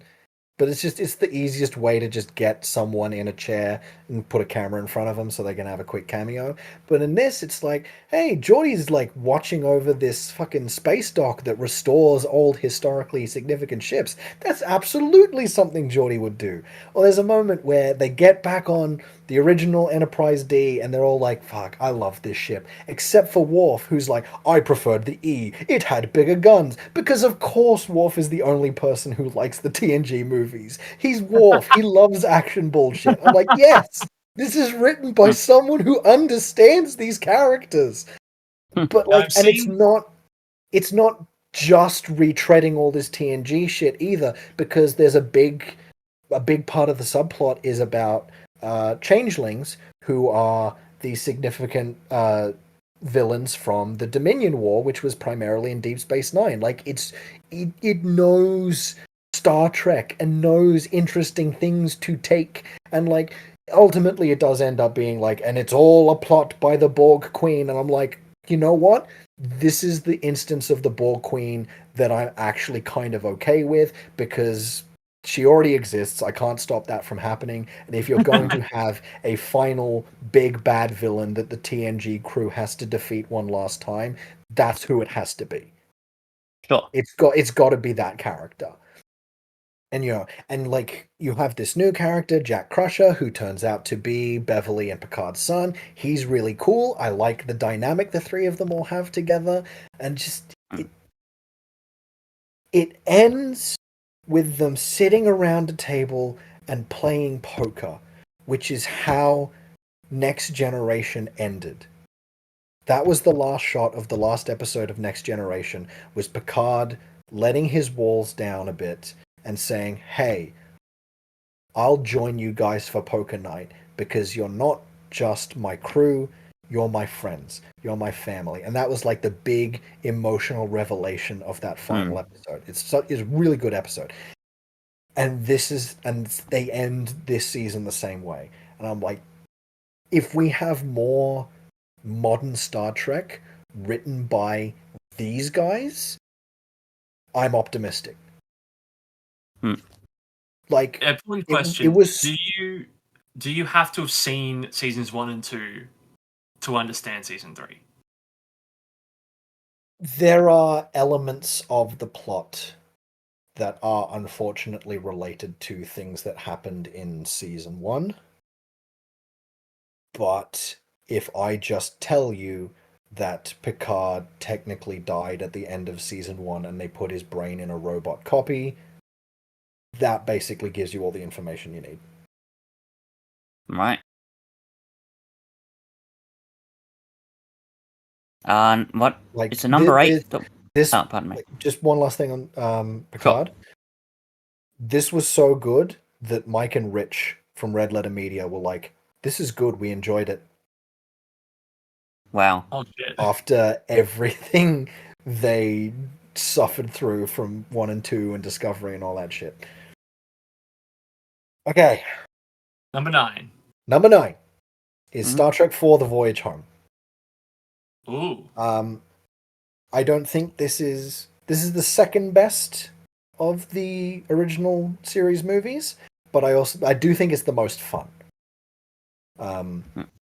Because, you know, it's like, it's a wacky Star Trek premise. There's a weird alien ship that's trying to communicate with Earth, and it's causing these horrendous storms, and the only thing that can possibly communicate with it is a humpback whale, and they went extinct hundreds of years ago. So Kirk and his crew on their stolen Klingon warbird are going to go back in time to the 80s, San Francisco in the 1980s, and they're going to get some whales. They're going to bring them back, and bring them back to the future. And those whales, they're going to talk to that alien ship, and it's going to be like, all right, good on you, and pop off. And we'll never know what they talked about. I'm like, that's fucking Star Trek, baby. Just fucking weird shit like that. Where it's just like, yeah, I'm not 100% sure what happened at the end of that, but it was a fun ride. I also think the biggest advantage The Voyage Home has is it's the movie that gives everyone something to do. Oh, that's good. Because I think in general, the original series, like, people have this idea of like the classic crew, but most of the original series, it's Kirk, Spock, and Bones. Those are the main characters of that show. And then Scotty, Sulu, Uhura, and like Chekhov isn't even in the first season of the. And like, so like those guys, they're recurring enough that they are rightfully so iconic and beloved characters. But like, they're not main cast. They're frequently recurring supporting cast. Right. So, and like that kind of carries over into some of the movies. Like, Sulu isn't in most of Star Trek 6 because he's on his own ship doing his own thing. He's he's doing stuff, but like he's off away doing other stuff. Like even Wrath of Khan, like Sulu and Uhura a whole lot to do, and Chekhov doesn't have a whole lot to do after he gets rescued from Khan. Like, the movies sort of continue to be the Kirk, Spock, and Bones show. Voyage Home is the only one that's like, everyone has a mission. Right. Scotty, you gotta go figure out how to make a... Scotty, you and Bones, you're gonna go figure out how to make a fucking tank that we can put the whales in. Spock, you're still remembering your own identity after you were resurrected in the last movie, so like everyone's got to keep an eye on you, but also you're going to be doing wacky stuff like jumping in the tank with the whales and psychically communicating with them because you're a Vulcan. Kirk, you're running interference on the whale lady. You got to make sure she doesn't like cotton on to stuff, and then she ends up coming to the future with them anyway. And like Uhura and Chekhov, we need some uranium, so you're gonna get onto a fucking US nuclear sub and steal some of their shit. And when they find you, they're like, hey, what's this Russian doing stealing shit from our sub? That's And they're like, oh yeah, no. we didn't think of that.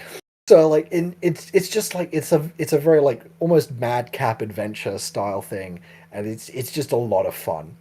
It's not quite as good as Wrath of Khan, obviously, because that hasn't been talked about yet. It's higher up on the list, but it's a lot of fun.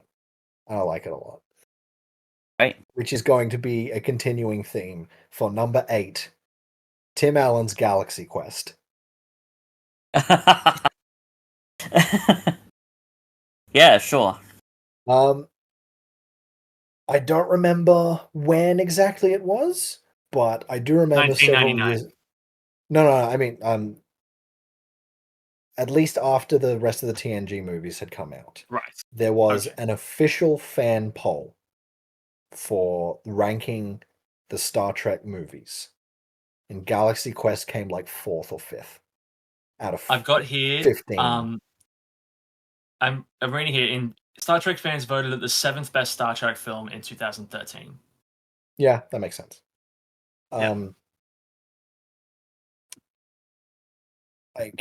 Galaxy Quest, if you haven't seen it, imagine the actors who play the characters on Star Trek getting abducted by aliens who think Star Trek is real, and they just have to bullshit their way through it. So it's that one Futurama episode. Almost. Like if in that episode, if Melvar thought Star Trek was real and not a TV show, oh yes, that's yes. That's Galaxy Quest. It's like it's hard to explain almost. Like it's just that kind of like era of like late 90s comedy movies that just like hit really well. And like everyone's giving a great performance. Like you've got Tim Allen, Sigourney Weaver, Alan Rickman, like Oh, well, cast. Sam Rockwell plays a character who's like, yeah, I was a red shirt in a couple of episodes. So the whole movie, he's like, I'm the red shirt. I'm gonna fucking die. Any situation we get put in, I'm gonna be the first to go.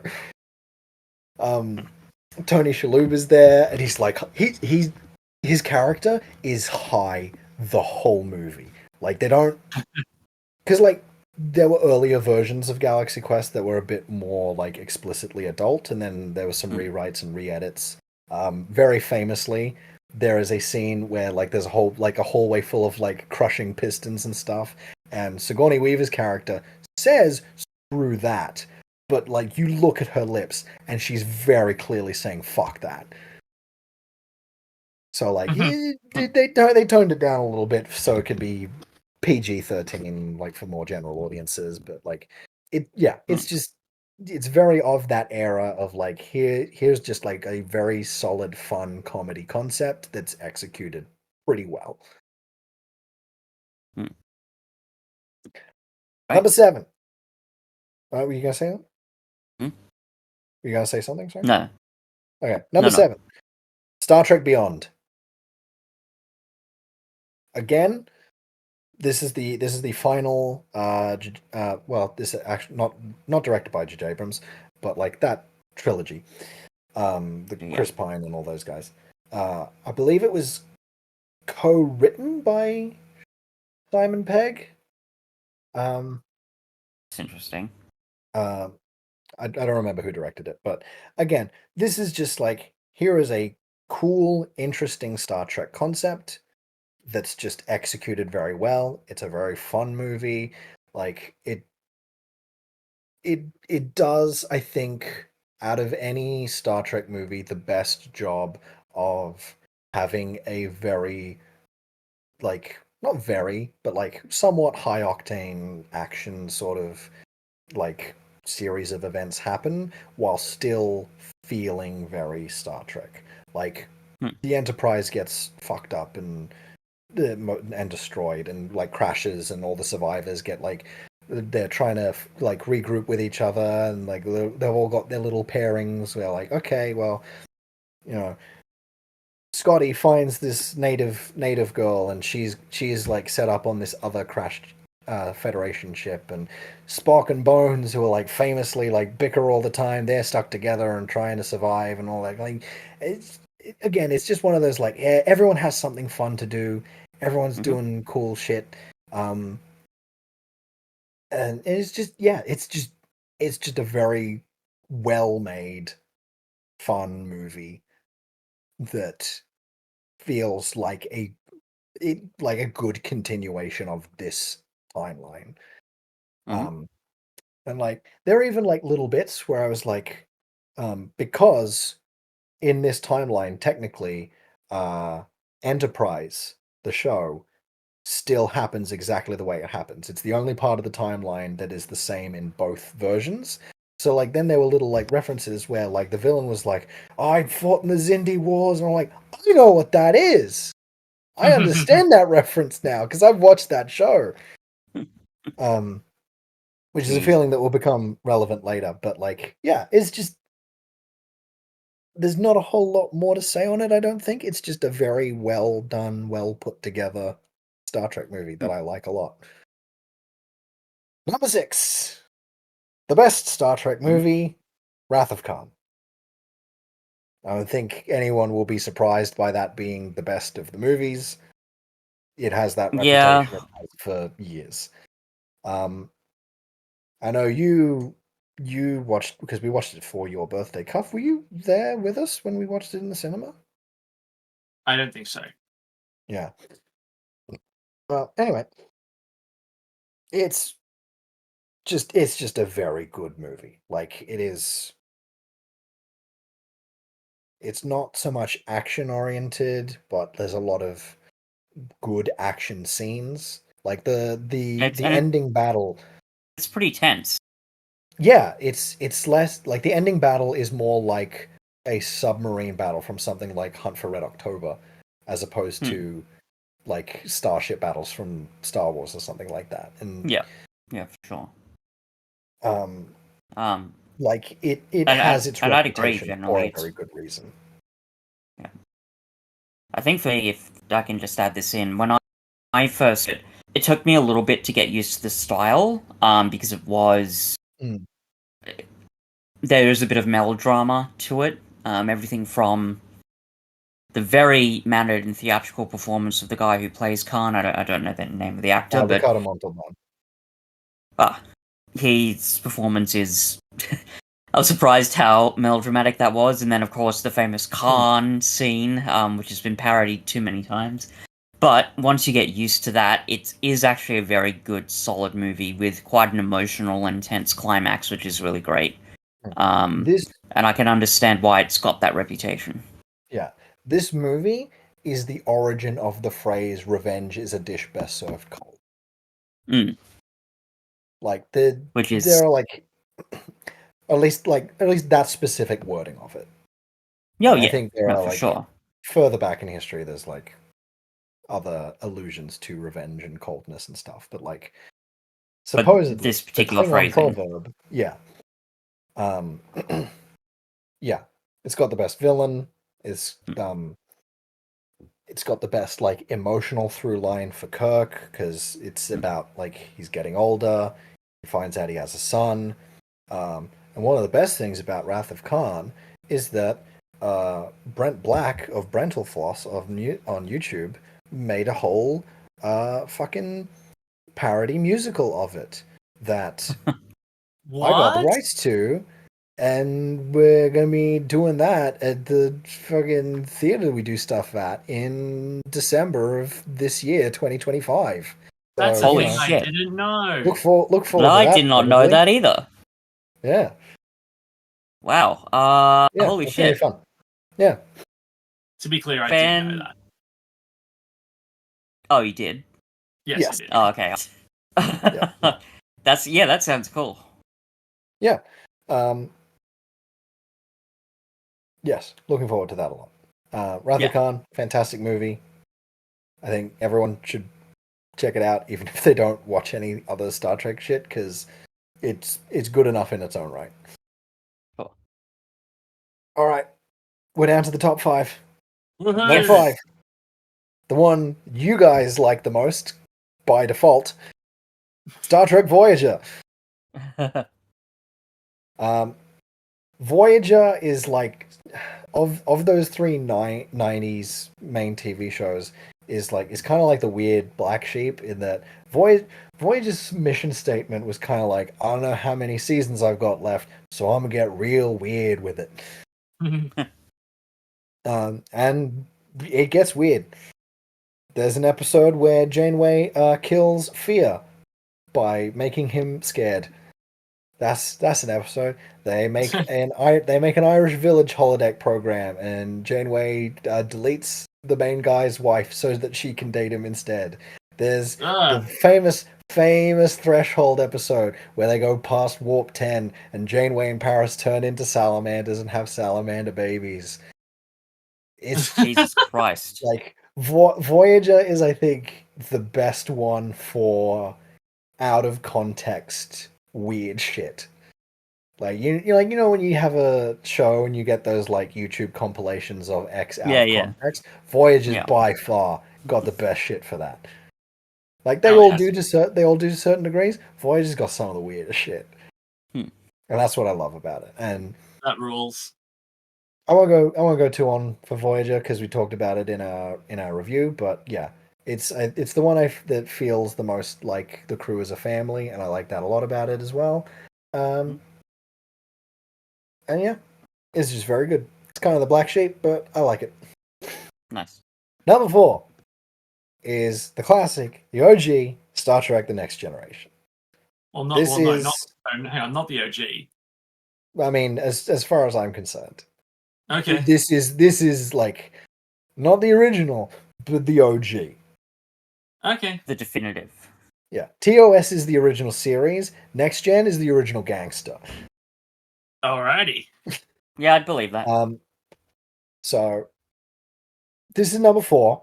Obviously, that means there are 3 things that I have ranked higher of this. But like Next Gen, this is quintessential Star Trek in its purest form. This is the entry point that anyone who wants to get into it really should start with. And a lot of people will say season 1 is bad, but it's a weirdly consistent thing, but the first season of every Star Trek show is its worst season. Okay. Almost every single that's time. That's a good thing, I guess. Yeah. Like they all get better on an upward slope. But yeah, Next Gen, it's just it is the Star Trek formula distilled to perfection, and then other things from there take that formula and do things with it that are either more or less successful. That's all great, fantastic. I don't know what else to say about Next Gen really, other than it is not my favorite, but it is probably the best. Sure. Now we're on to the top 3. Woohoo! Starting us off, number 3 is Star Trek Lower Decks. Yeah, I'd wondered where this was going to come up. This is, I think, it's.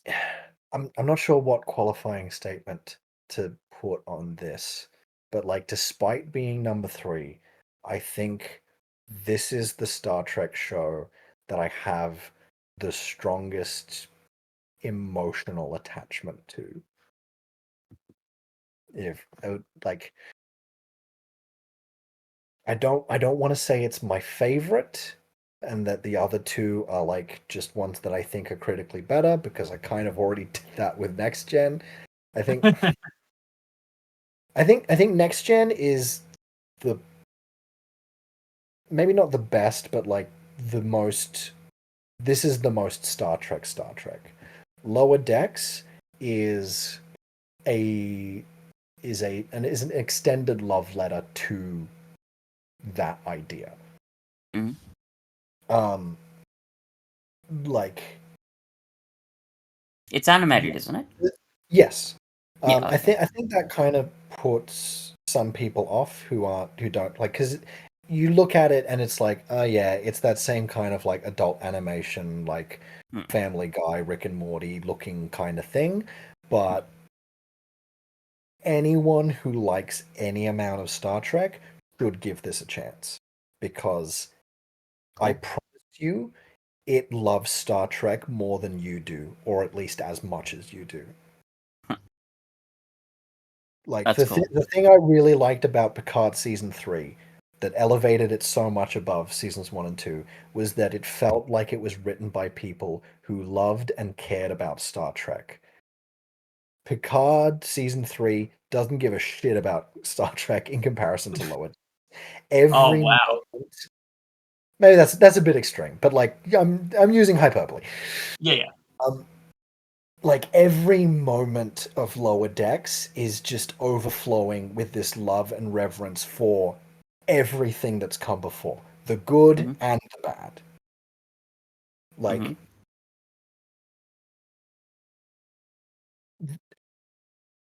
and like in the process of doing this big watch through, I watched certain chunks in sort of chronological order. So Lower Decks was towards the end, because Lower Decks is like, it starts just after where Nemesis ended that 90s era of Star Trek. So there's like a couple of years between them, and then Lower Decks happens. So like it's close enough to that TNG era that they can like go dip back into those characters for little cameo appearances every now and then when they want to. There's an episode of Strange New Worlds where two main characters, Boimler and Mariner, go through a time portal and end up in live action in the Strange New Worlds show. And like that was a really fun one too.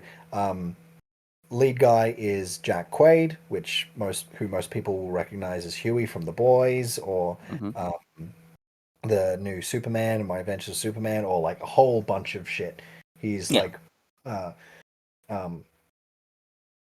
a whole bunch of shit. He's like really good up and coming. He's like everyone in this cast is great. I think not every time, but like 95% of the time, even if it's for like a 2-line cameo, anytime like a legacy character shows up, no matter how minor they are, they probably got the original actor to reprise the role. Cool. Even for like characters who are like showed up in one episode, that kind of thing. It's just, and you can go into Lower Decks not really knowing a lot about Star Trek beyond the general tone and vibe, and still get a lot out of it. But like for me, like I say, I watched it after having rewatched most of everything else, a lot of it for the first time, and there were just so many moments that I was like, that joke is so much funnier now. I mentioned all the way back down when we looked at the animated series, there's an episode with a giant Spock. There is an episode of Lower Decks where a guy who collects weird and oddities and treasures has a giant skeleton wearing a Starfleet Spock uniform. And you're like, oh, that's the kind of deep pulls we're doing? We're gonna have giant Spock references in this show? That's fucking awesome. Like I said, chances are Lower Decks loves Star Trek more than you do. And you definitely do not love it more than Lower Decks does. It is wonderful. Yeah. And like more than just being funny, more than just being like having all these like good references to all the other things, it is just a really like, obviously it's more comedic and tongue in cheek than any other show. That's just the nature of it. But it is still a good Star Trek show in its own right. They starts that are resolved in the same kinds of ways, albeit a bit more slapstick and silly most of the time, but like still all like the same kind of shit. And like they still have these good emotional narratives and arcs for all of their characters that in the finale like all come full circle enough that these characters still have like room to grow in other things if they ever show up again in the future, but they're just like still really well written characters in their own right. Great. And I was so close to putting Lower Decks in the number 2 spot, but the reason I didn't is because, like I say, Lower Decks is still pretty good even if you have no Star Trek knowledge, but it gets better the more Star Trek you've watched. And number 2 has the same thing going on, but you don't need to have watched any Star Trek. And that's because number 2 isn't a Star Trek show. It's Seth MacFarlane's The Orville. I was waiting. I'd wondered whether, whether you would put that in. I know that you have quite a lot of fondness for this show. Obviously, you put it as number 2. When you please explain the words Seth MacFarlane Star Trek show, this should not be as fantastic as it is. But it is. For anyone that doesn't know the backstory, Seth MacFarlane just fucking loves Star Trek very earnestly. He even has a couple of cameos in episodes of Enterprise as just like a random background guy doing engineering shit. So that's fun. Like, there's an episode of Family Guy that's like, there's a whole Stewie subplot that's just Stewie kidnaps the cast of TNG and they just annoy the shit out of him. Then like he gets, and that's all the actors reprising their roles. Patrick Stewart fucking loves Seth MacFarlane. They do shit all the time. He's a recurring character on American Dad, and he just really he went to CBS and Paramount and was like, "Hey, can I run a Star Trek show, like a proper one in the universe?" And they said, "Nah, we're not interested." So he's like, "Okay, fine." So he goes to Fox, who he already has a good relationship with because he's done all the Family Guy and American Dad shit. He's like, "Hey, can I do a Star Trek parody comedy show that's definitely not going to be just a really good and earnest, normal Star Trek show with slightly more comedic jokes?" And they were like, yes, Mr. Family Guy man, we will let you do a Family Guy Star Trek. And he's like, great. And then he just makes a Star Trek show. He makes the best Star Trek show since the one that's number 1 that most people can probably figure out, if because it's the only one I haven't talked about yet. But like, this is what I wanted Star Trek to be, rather, when we were in that period where Star Trek was Discovery and Picard. Like, it was very telling at the time, I think, that the 2 best Star Trek shows were the cartoon tongue-in-cheek, like, official but silly cartoon show, and the completely unofficial, legally distinct parody. Because despite the fact that they were more silly and comedic than even Star Trek when it was at its best, like in Next Gen, they understood what made Star Trek good, and that's what they were doing with their stories. So like, one of the most famous ones is the storyline with Topa, who is a character who's born in the 3rd episode of first season, and it's a female baby born to an all-male society. And like, that first episode is like this big ethical thing of like, okay, in this culture, that would be a thing that gets corrected at birth. She would be given gender-corrected surgery to forcibly make her male. And then Bortus, her, like, the main character on the crew, who is one of the 2 fathers, is like, I'm not on, I've had an epiphany. I think we should let her be female.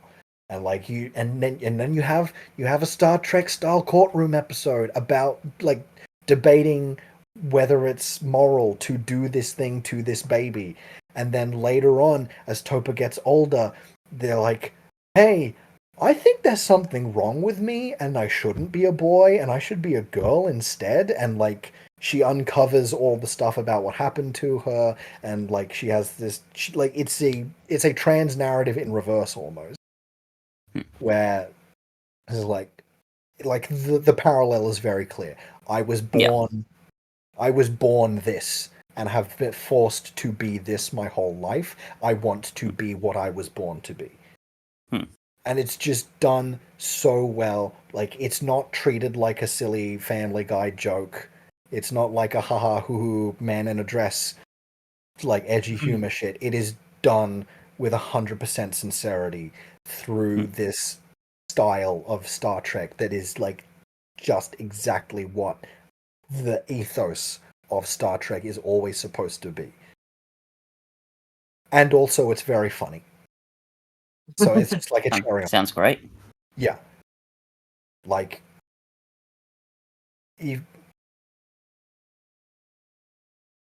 if like, again, if you have at least a vague idea of what Star Trek is, and you have any like interest in that kind of thing, The Orville is 100% something you should check out. Even if you haven't actually sat down and watched any Star Trek, it is absolutely worth your time. Awesome. And the number one, I'm the best surprised one, that this is it. Well, anyway, we'll get into it. is Star Trek Deep Space Nine. Interesting. So before I get in, I'm curious, why are you surprised by that, Fitz? Granted, from a person who's barely watched the show, I think the reputation of it, whatever it is, has just been overshadowed by TNG. Maybe it's because TNG was the one that my mum really watched a lot when I was growing up. But I never really heard much about Deep Space Nine. I just know it has the guy as the captain, and that's basically it. I haven't been aware of it being particularly amazing. But please explain. I'm fascinated. You know who auditioned for the role of Captain Sisko before they definitely settled on it being a black man? Who? Many people who, presumably because they weren't like, British man like Picard, was Peter Capaldi. Really? Yeah, I haven't seen it, but I think video footage of his audition exists somewhere. Right. I'll have to look for it. But yeah, like a bunch of people were up for it. James Earl Jones was considered at one point, but I think he ended up being too busy or something. James Avery, Uncle Phil from Fresh Prince, was also considered. I think he would have got the role if he didn't decide he couldn't do Fresh Prince and Deep Space Nine at the same time. Anyway, none of that is why Deep Space Nine is the best one. Like, Next Generation is the most quintessentially Star Trek, and then Deep Space Nine is like, okay, let's examine that. Next Gen, it gives us this like perfect idyllic future society, and then Deep Space Nine is like, is it though? And that's so much more interesting. So it's like a deconstruction in a way that good deconstructions of classic things are. It's not like a Snyder deconstruction. It still feels like Star Trek. There are still like weird, silly episodes every now and then. You know, a bunch of the stuff that like Quark and the Ferengi guys are doing usually is usually relegated to like comedic subplots about them doing all their conniving Ferengi con artist and money capitalist shit. But then there's also a bunch of like really good earnest episodes about the Ferengi as well. You have this multi-season long story arc about the Dominion War where there is a large-scale war with casualties in the thousands, we mentioned earlier, where the Federation is just dealing with this fucked up situation, and there's a lot of moments in it where morality is called into question. It's like, can we uphold our Starfleet ideals when this is the situation we're in? We've got all this shit to deal with. It's so interesting. Like, one of the most famous episodes of Star Trek ever is in The Pale Moonlight, which is all about Sisko talking about the fact that he knowingly got involved in this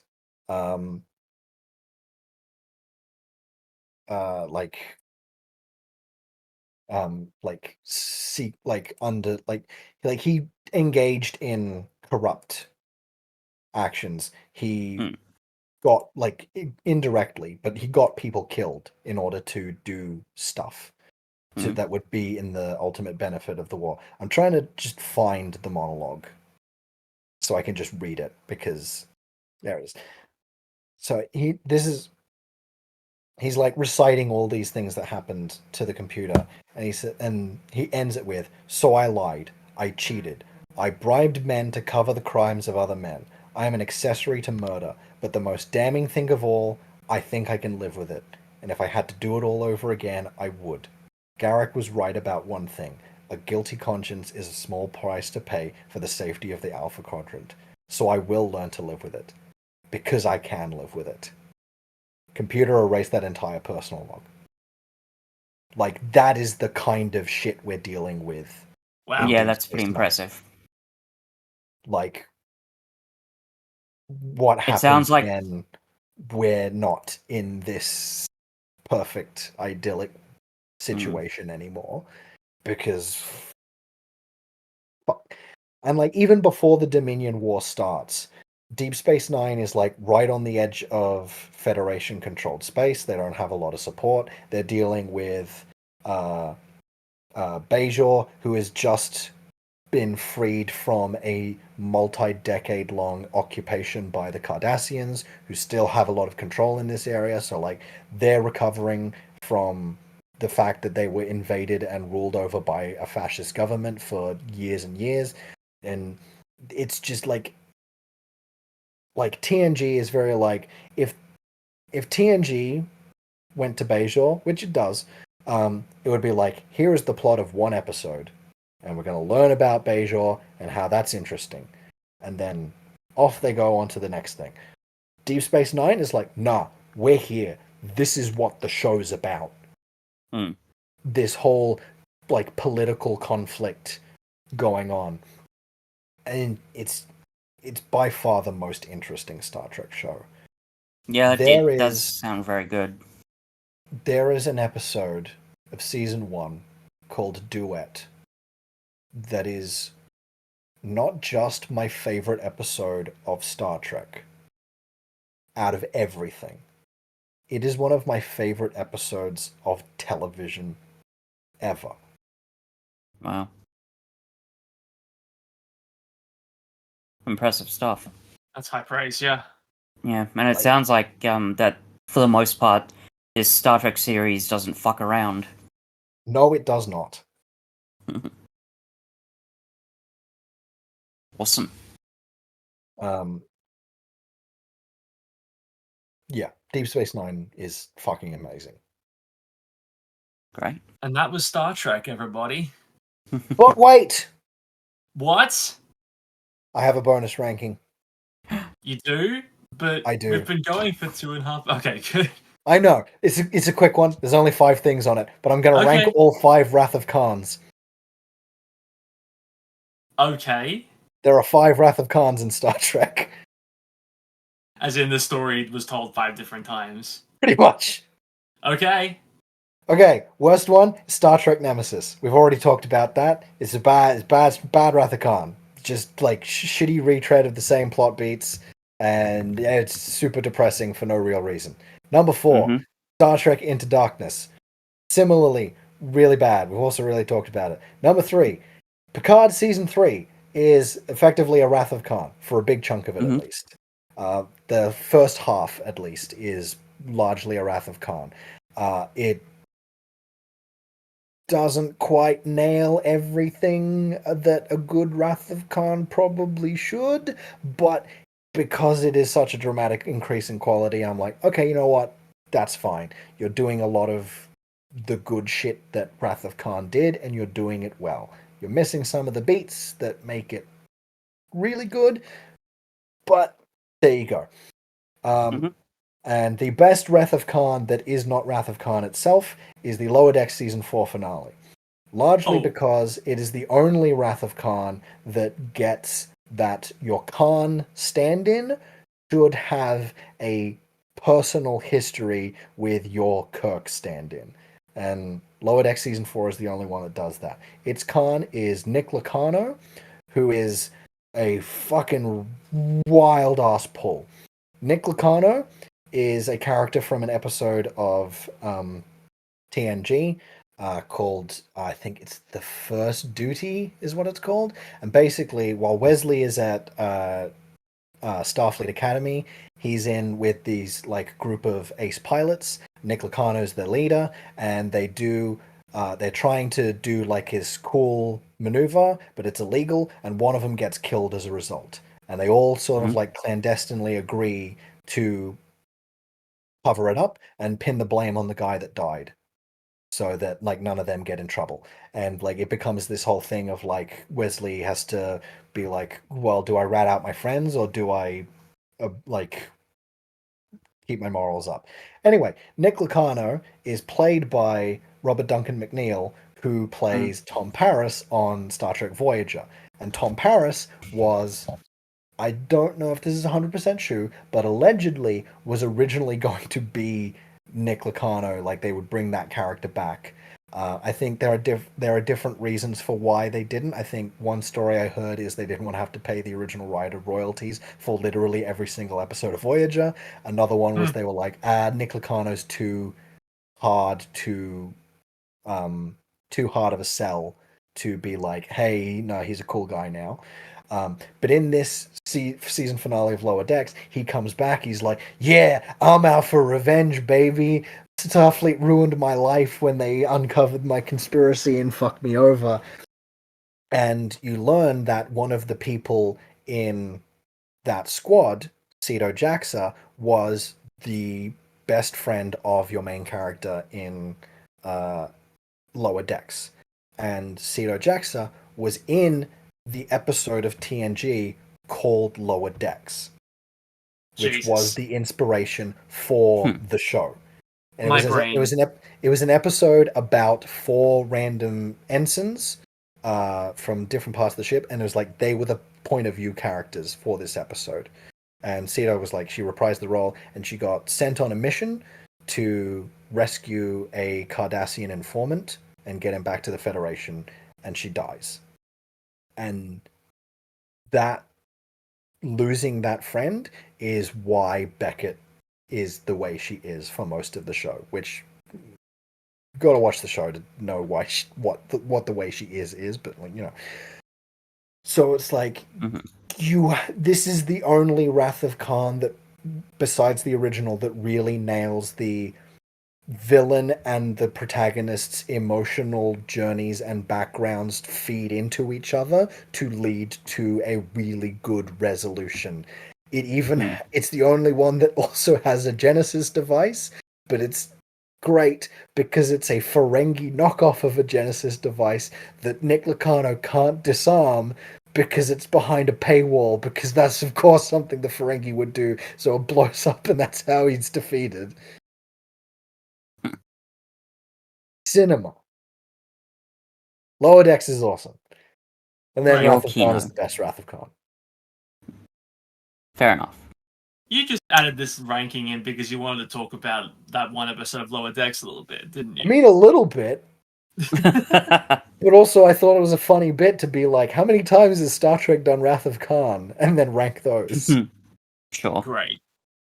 So that's Star Trek. This has been a journey. Yeah. It certainly has. We boldly went. Where you specifically went. Yes. No two whose podcaster has gone before. in the wake of that, you can all expect about 99% less Star Trek in the foreseeable future for this podcast. I think we may have hit our yearly quota at least in the last 2 episodes of this podcast. Not that it wasn't enjoyable to divert course a little bit, but hey, we did it, and now we can not do it. We trek no more. We trek no more, exactly. Thank you for listening to this bonus. Until the next time I manage to shoehorn Star Trek into something. Surely you've Which had I'm your sure fill. will be Had your fill, soon enough. surely, right? Cuff, there are so many episodes that we could just do actual reviews of. We've only done one. That sounds like a challenge, Cuff. A bit more than 900 episodes of Star Trek if you go just go through all of them. Thank you for listening to this bonus episode of the Two Who's Review Doctor Who podcast. Next time, Sam will not be here. She will be banned from the Discord call, so she cannot inject Star Trek too soon. That sounds like a challenge. No, it's not. Don't you dare burst in here when we're recording and yell Star Trek directly into my microphone and then leave. We'll be back discussing It's just some aspects of so clearly, though. I just won't tell you when we're recording. And I'll be real quiet so you can't hear through the wall. Thanks for listening to this bonus episode. Next time we'll be back discussing Doctor Who. But until then, I'm Alex. I'm Fitz. And I'm an expert in all things Star Trek.